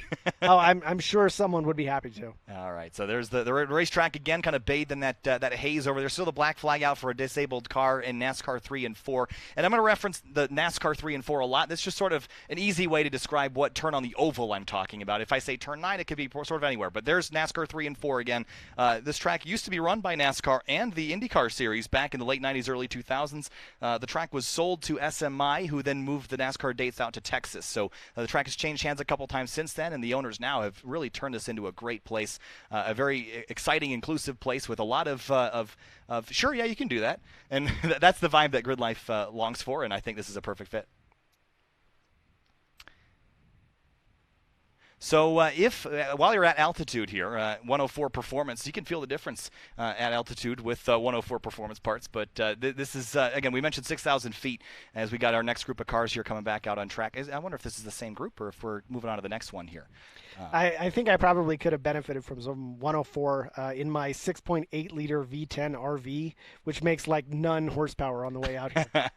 Yeah, well, again, Performance Parts can help you solve that problem. 104 is one of the places you can go to get your car suited for the high altitudes of GridLife, Alpine, Horizon, and Pikes Peak International Raceway. Cars on track, and this looks to be our next group here, Abe. Yeah, it's looks like Ben Council got his car brought in on a quick tow, and now we're out in Group B. Here's that black C8 Corvette driven by Alex Pikes that we talked about so much at Mid-Ohio. Yes, so again, the mid-engine platform here, again, with a lot of directional changes on this infield. Curious to see how this will stack up compared to the C7, the front-engine counterpart. And we've got one of the Bens out there in the Gears and Gasoline Civic that's out on track as well. Yeah, I talked to Ben in the paddock, and he was really excited about the way the car was performing. He's constantly making development changes on that car. Featured it on his YouTube channel a little while back in a multi-part YouTube series, and now he's just kind of fine-tuning, and the car's getting faster. Sure. So cars on track now with the green flag flying at the start-finish stand. And a whole bunch of cars in Group B. We've got 14 that have come across the timing. Well, make that 16 as they come across the timing and scoring loop. I think I saw one of the yellow 86. It's a BRZ or an FRS or an 86. Not quite sure yet, but we'll see that car as well. Some new names here that I'm not familiar with. And this is one of the things I talked about. I reached out on the TimeAttack Facebook group this week, really trying to learn the drivers a little bit more. And I got to wander the paddock tonight and introduce myself to all these guys, because I come from sort of doing the GLTC stuff, and got to learn more of these guys, because it's a new group almost every time. Well, you know what? It's kind of a new group for me as well. One of the exciting things about doing an event that's so far away from our home base is we draw a different crowd. And some of the drivers have made the trip and traveled to this event, but a lot of these guys are local. And it's exciting to see that kind of mesh, to see who's fast relative to this track, you know? Absolutely. So the first times across the line, there's Alex Pikes goes across the line in the number 16 C8 Corvette. That was a 104.727. Charles Miller goes faster in the 55 Street all-wheel drive car, 103.322. And a couple other cars logging in times. Jeremy Bailey in the 13, he goes a 109.039. That car, street modified rear-wheel drive. And so Miller, Pikes, and Hanger, the top three right now. Street all-wheel drive, street GT rear-wheel drive, and street mod rear-wheel drive. 103.322, 104.727, and 105.191 so far. Big slide there by the 128.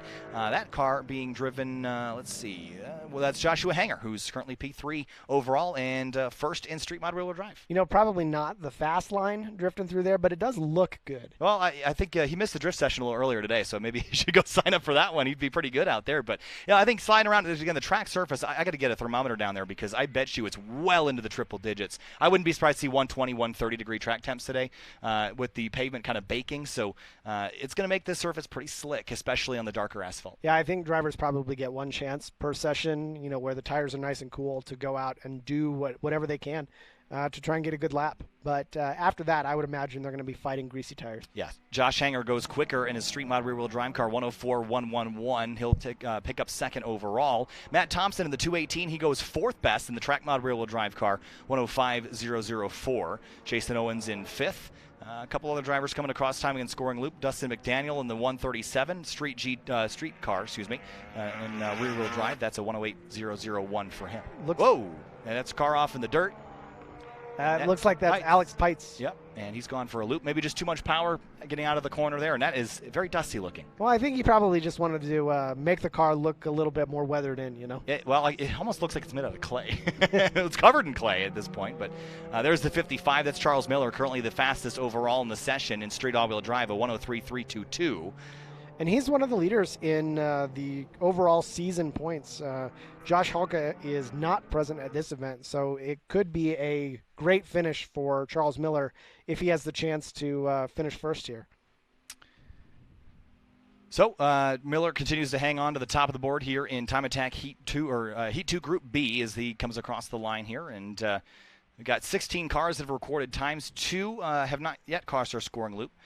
Kate Shirado in the 92 in Street GT all-wheel drive in 17th, and Josh Teng in the 246, 18th in Street all-wheel drive. So Miller with a 103.322 still at the top of the board here in TimeAttack Group B. Yeah, so Charles Miller is in third place overall in season points, but with a 100-point finish here, that might jump him up into second.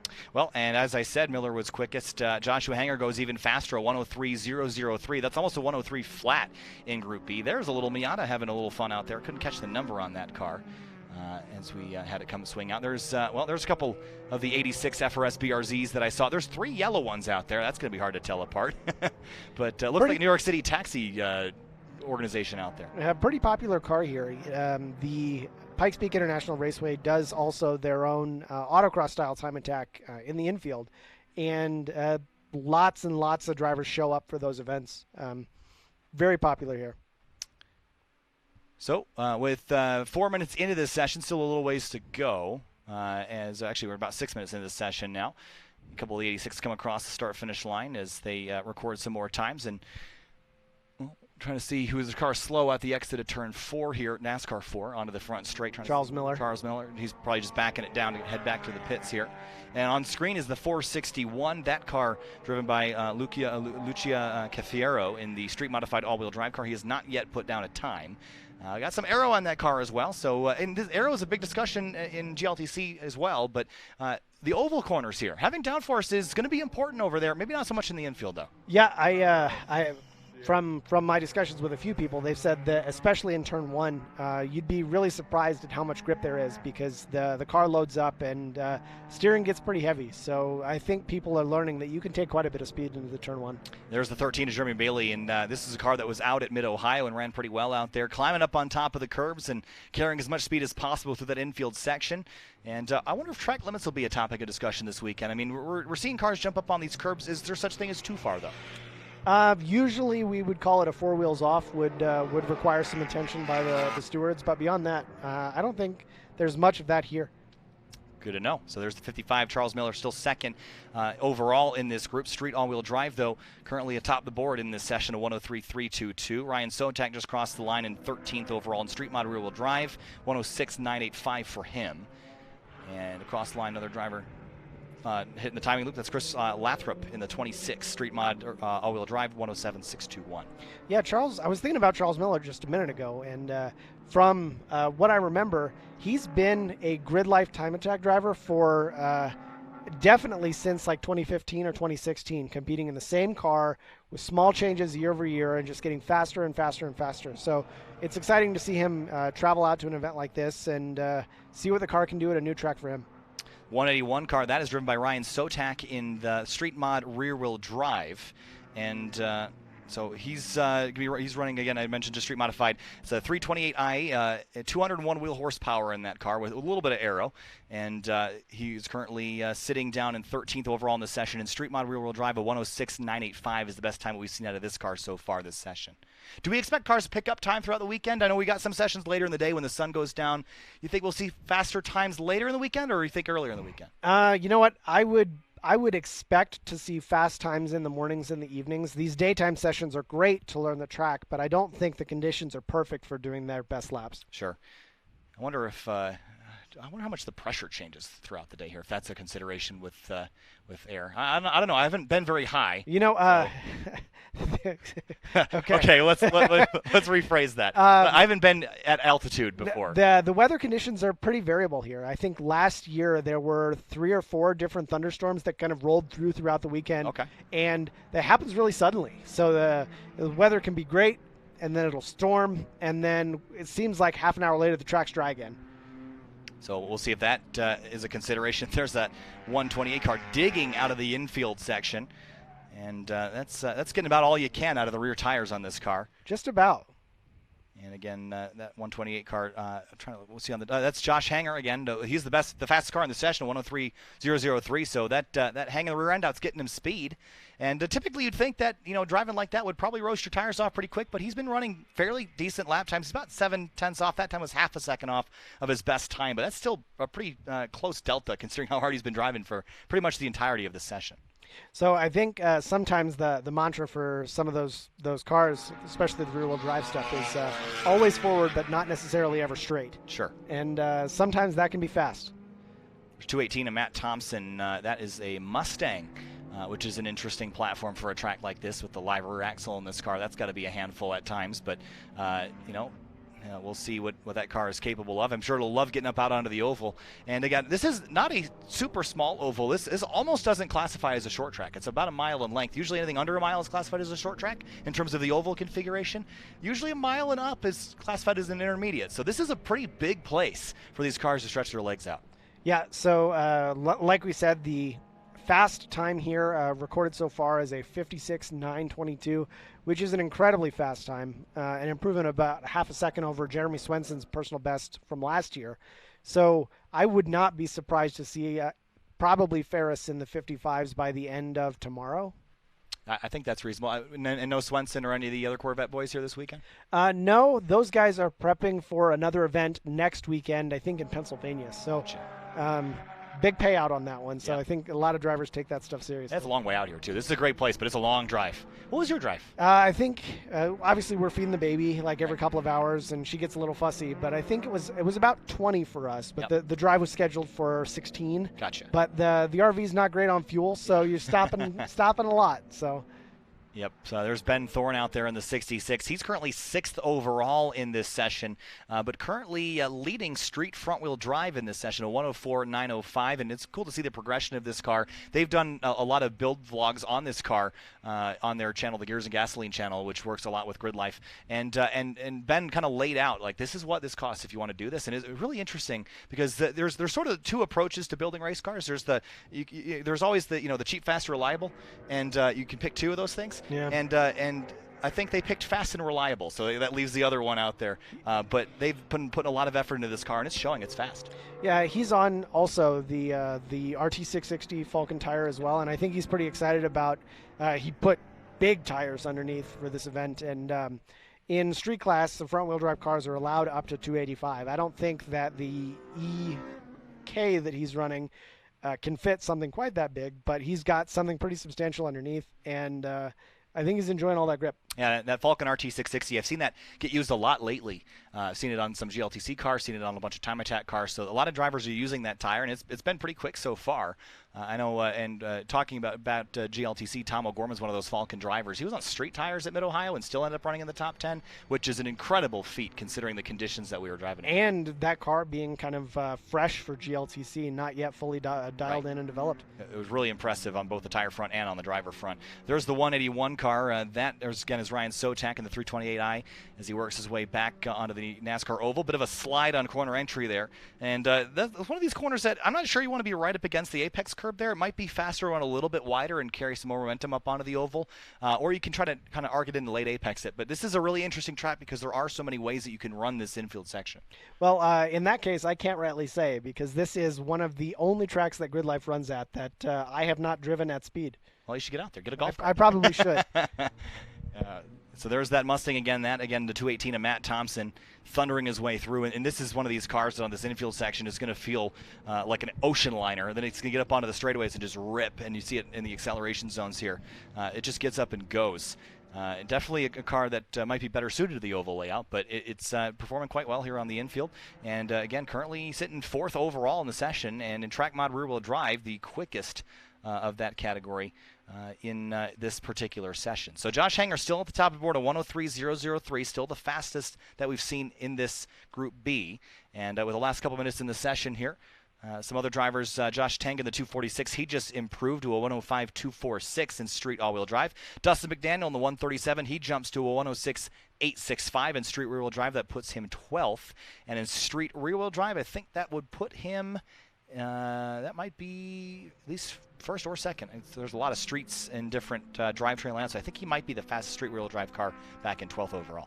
So I did comment that Ben from Gears and Gasoline put those large tires underneath. He was talking to me last night in the pits, and he did say that he was worried about a little bit of tire rub on something that wide, and I wonder if he's managed to get things dialed in.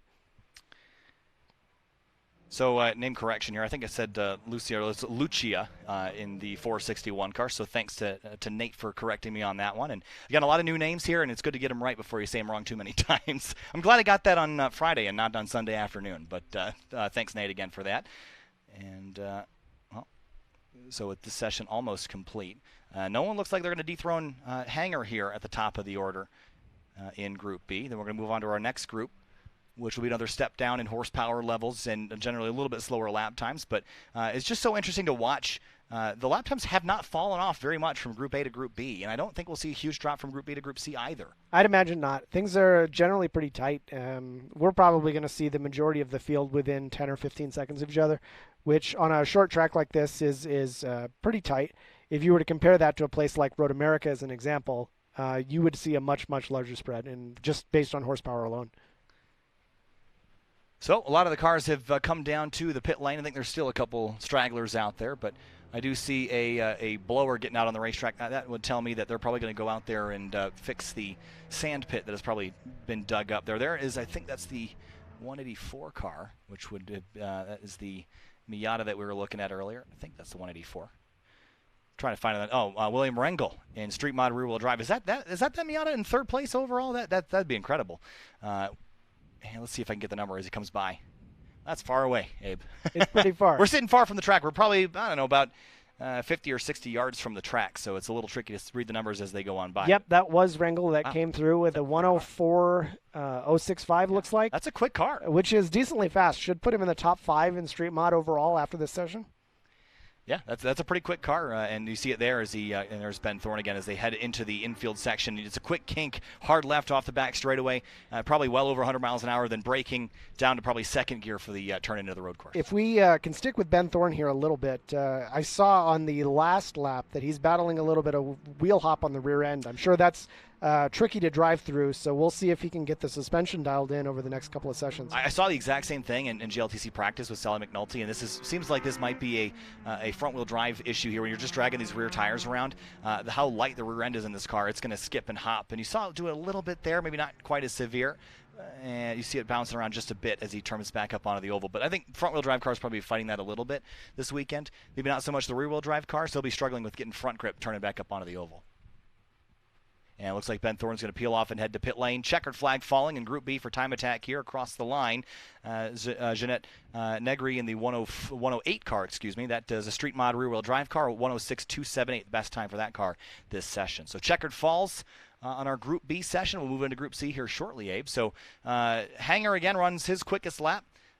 Pretty much right out of the gate there, 103.003, and no one was able to take him down. So with TimeAttack complete here, I think we're going to take a short break. We'll be right back for Group C. Hang with us here on Grid Life Live.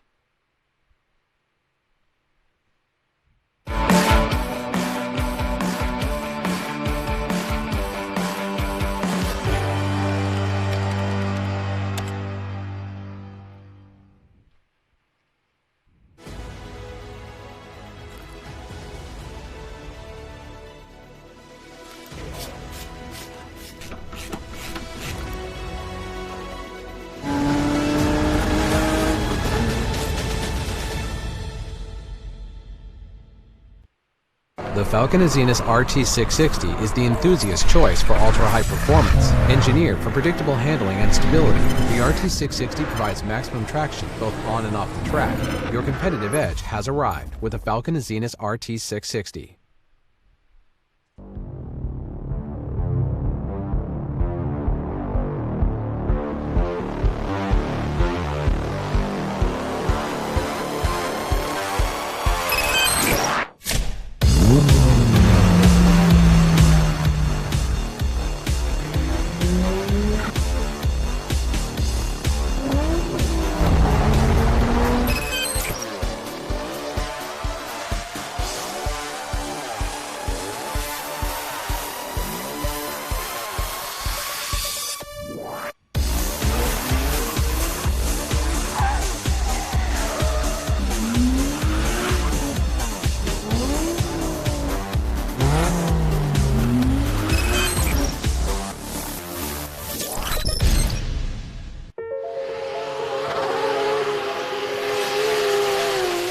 For those who demand winning performance, on the track, off-road, and everywhere in between, Falcon has you covered. Falcon Tires, delivering exceptional performance to exceptional drivers since 1983.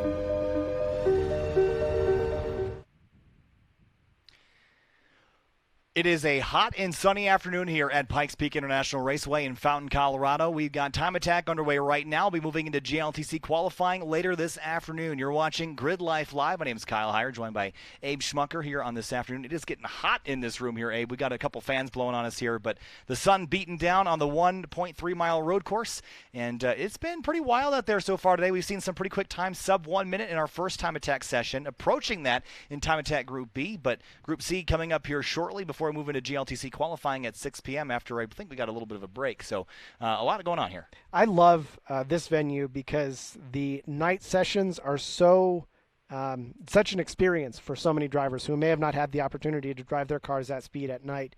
And this venue in particular, it really lends itself to that. And I think some of the drivers take the opportunity to get a little festival-like on the festival weekends. And we've seen a lot of cars with some underglow and some effect lighting going out in this session tonight. I'll be pretty excited to see that. The temperatures are going to fall. The lights are going to come on. It's going to be a great spectator event. We do have spectators out here with proper social distancing guidelines and mask wearing and all the good things that allow us to be here in Fountain, Colorado and to enjoy this event. But when the temperature falls, I think the party time goes up because, again, it's so hot out there right now. I'm not sure anybody wants to really stand out there. In the GLTC group chat, there were some drivers warning of coming back into the pits, overheating as soon as you pull off the racetrack without the air coming through. Got to watch that heat soak. Well, I know that this was something that we've been talking about for a while, the altitude and the need for proper airflow and ducting to make sure that these cars stay cool on a track like this during a 15 or 20-minute session is not something that they're used to.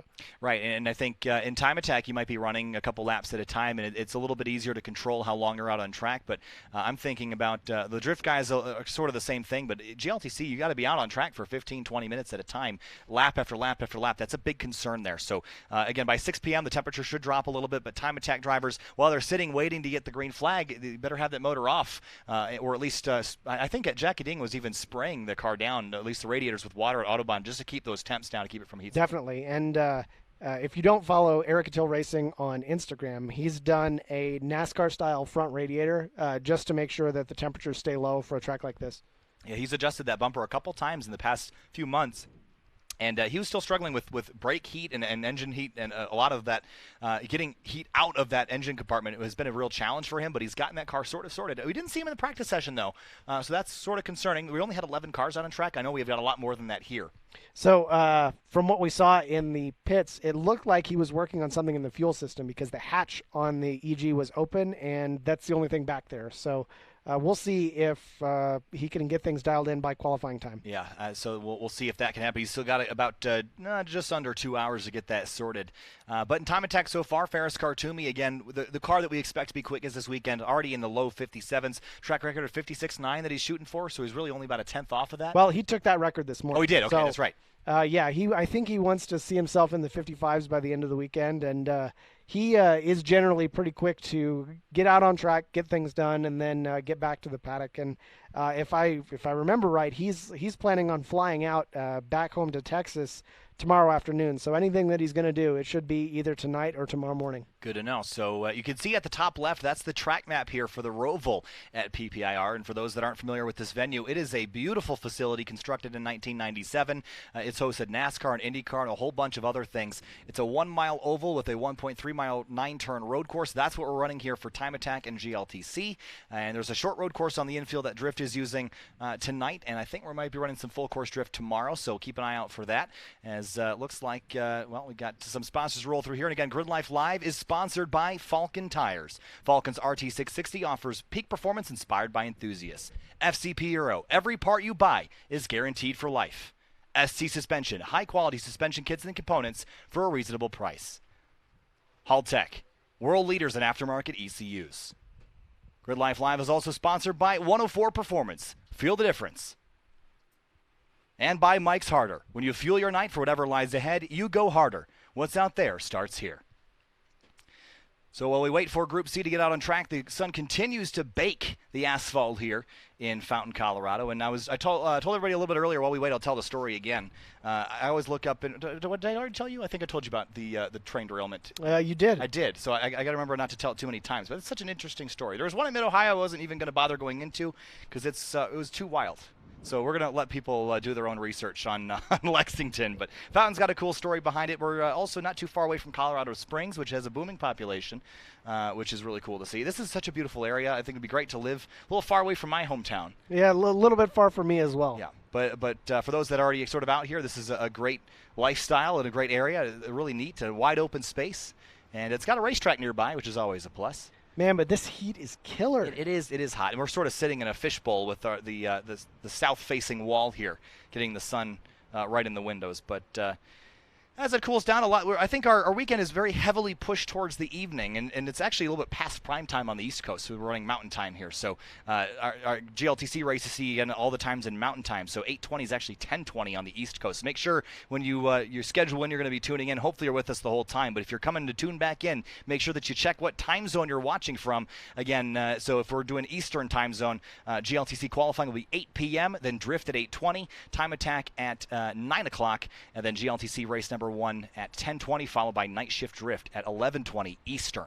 So all those times on screen in Mountain Time. Make sure if you're on the West Coast, you subtract an hour, and if you're on the East Coast, add a few.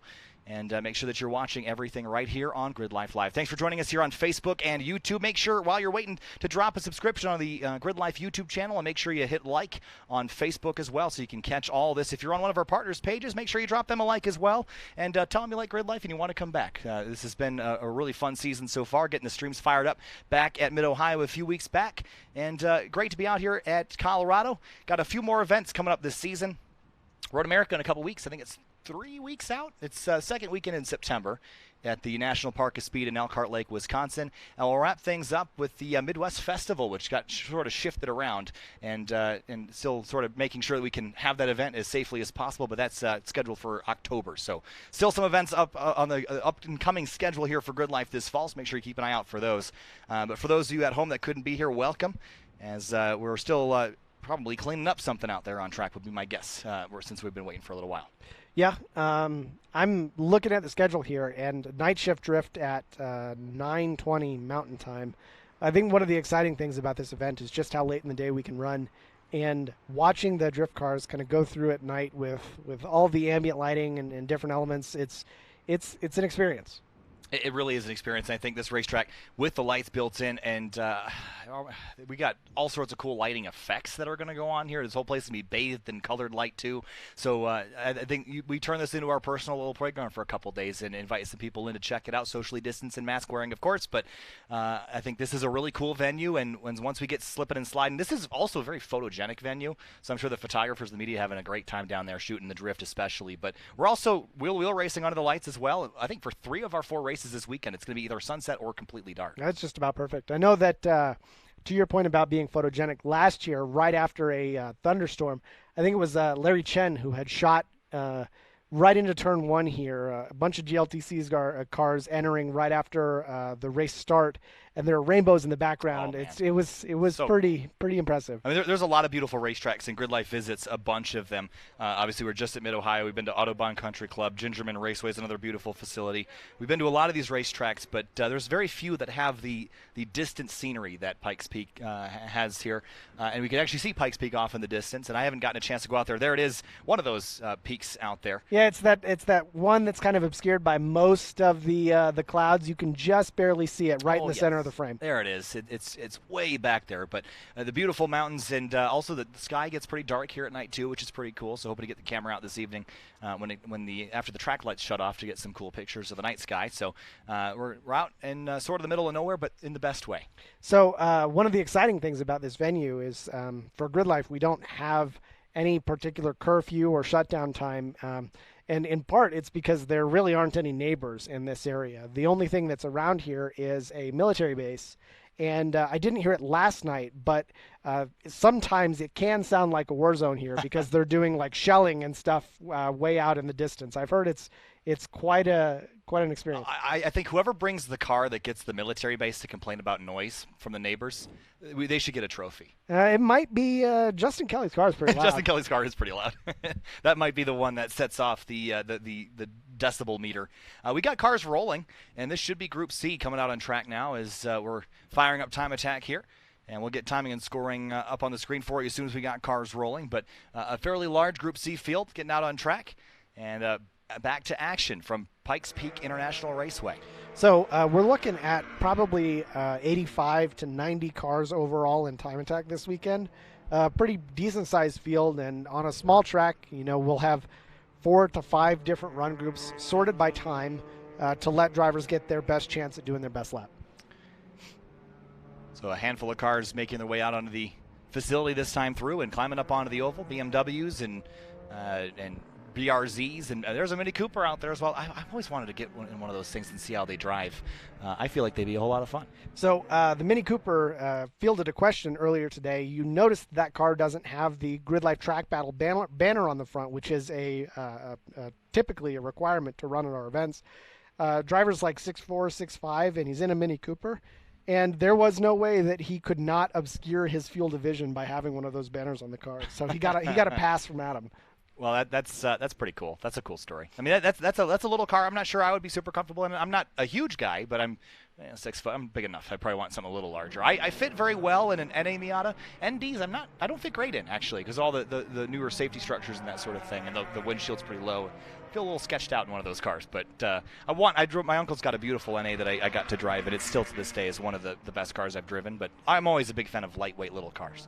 Yeah, a friend of mine, Matt Williams, typically throws me the keys at events that he attends, and he has a cammed NA Miata, so it doesn't make that much power, but just a little bit more than stock. And it was the only Miata I've ever driven, but it's a treat. Well, there's a Mustang out there that is definitely not an NA Miata.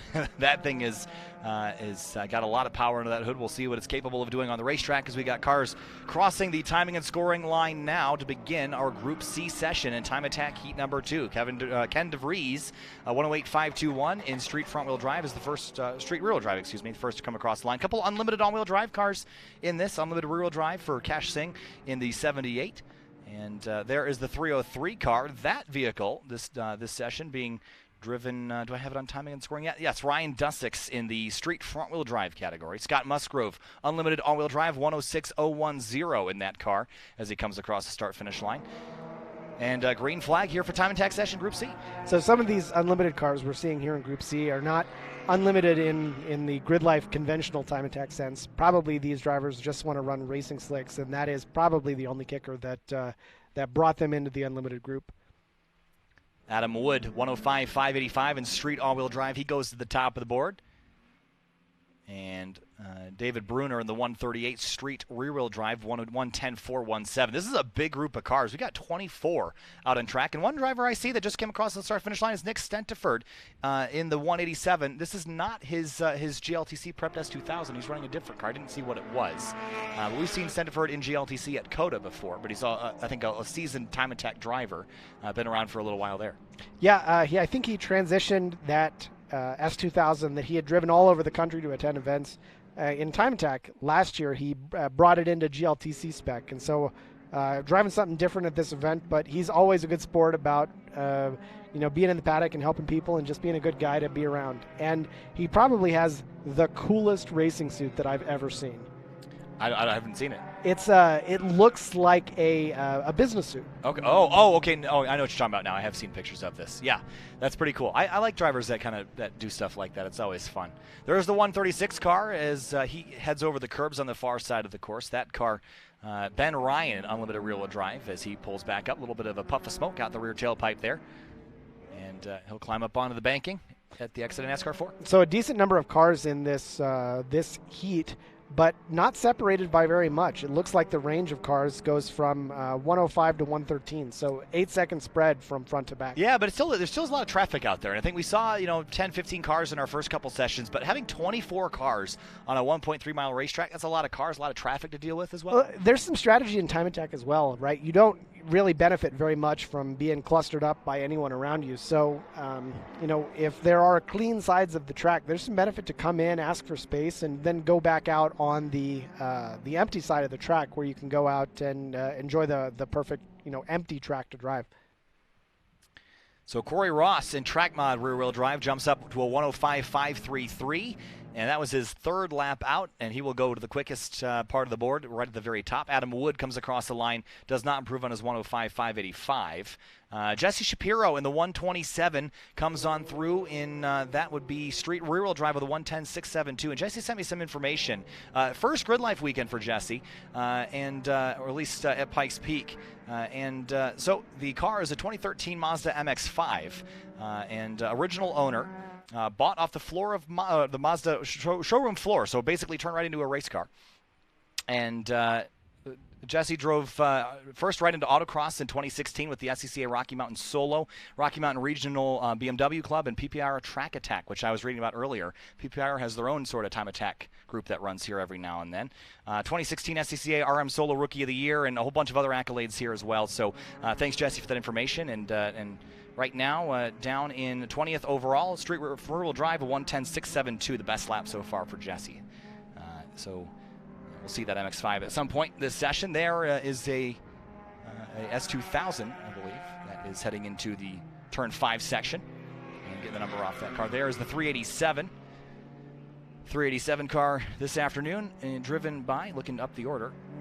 It looks like Enrique Martinez. Ah, yes. So back up in 7th. So street mod rear-wheel drive, a 107.341. You mentioned how close everybody was. Scott Musgrove just ran a 56.2.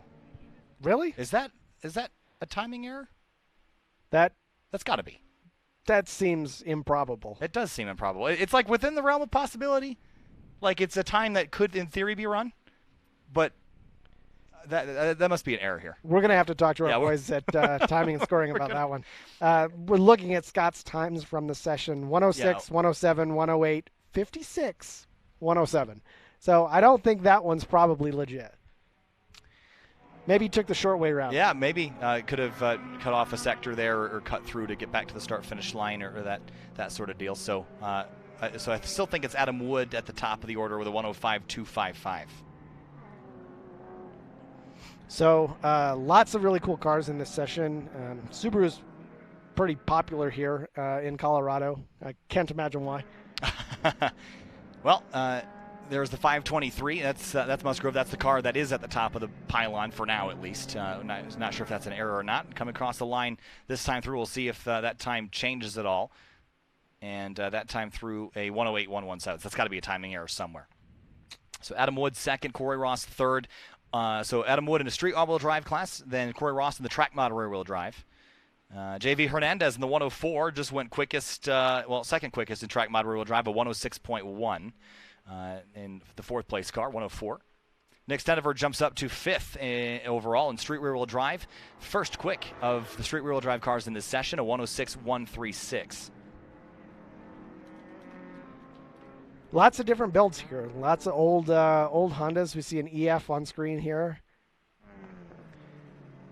And again, lightweight little cars, always a lot of fun. I was sort of wondering, Adam Jabay was running his Civic at Mid-Ohio, and he got out of that car just gleaming after his GLTC race. He said he had the best time of his life out there. And I feel like these fun little cars, you get them tuned up right, and they're just a joy to drive. And this is such a fun, special track, too. I mean, obviously, there's a lot of great racetracks in this country, a lot of great tracks that GRIDLIFE goes to. But to go to a Roval, this is like NASCAR almost. I mean, you get a little bit of oval experience with the banking in 1 and 2, and then you get the peeling off the banking into the infield section, and it's all about car control at that point. So it's a blast to watch. I'm sure it's a blast for the drivers. Just got to look at, I believe that is the 38 car. And that is Ernestus Pozelis in the 15th spot. Track mod rear-wheel drive car 108.677, the best of this session so far. So about halfway through Group C here as we work our way through. So I am currently talking with Timing and Scoring, and it seems like we're not really sure what happened with Musgrove, but we think he probably took the short way around. Yeah, we can't really give him the benefit of the doubt, can we? That'd be fun. If you ran a 56.2, I'd be super impressed, but that's a little bit quick for that car, even though it's a very quick race car. That a little bit outside of the realm of possibility. Maybe in the Group A session, we might be able to see Ferris get down into the 55s or low 56s, but not quite yet so far this weekend. So checking down a little bit deeper in the order, a couple other drivers. David Bruner in the 138 we talked about, street rear-wheel drive car, 108.5. Seth Confer, haven't spoken about him. That's a street front-wheel drive car, the number 410, down in 19th, a 110.152. Oh, we got a car off to the driver's left, just out of that shot. I'm trying to see who that was. We got a car stopped, and it looks like the checkered is going to fall on this session. Probably because that car is disabled sort of in a bad spot. Didn't see what car that was. It looked like a 350 or 370, I think, but I'll have to get a better look at it to confirm that. So checkered flag for Group C here as the rest of the field comes across the line. And again, I'm not seeing a lot of improvements. Oh, there's two cars off. There's the 512. That car, looking down the order, trying to see. There's a lot of cars in this list to take a look for. And I'm not seeing a 512. I'm not sure if it. There's the car I was thinking of. That's the 138 car of David Bruner in street rear-wheel drive, who was disabled. And the 512 I'm not seeing on the timing, so I wonder if that car never took the green and never crossed the timing line.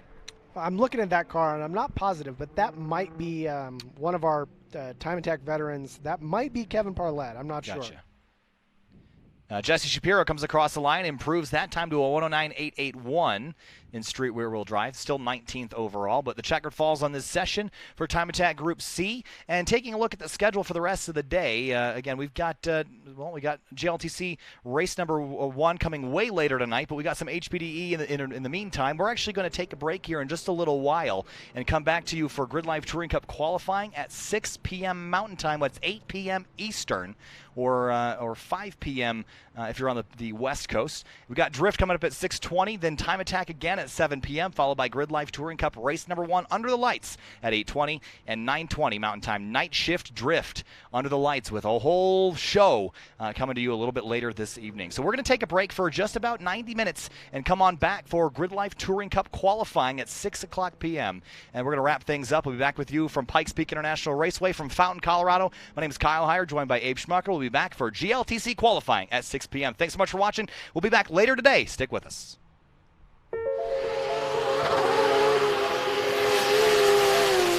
For those who demand winning performance on the track, off-road, and everywhere in between, Falken has you covered. Falken Tires, delivering exceptional performance to exceptional drivers since 1983.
The Falken Azenis RT660 is the enthusiast choice for ultra-high performance. Engineered for predictable handling and stability, the RT660 provides maximum traction both on and off the track. Your competitive edge has arrived with the Falken Azenis RT660.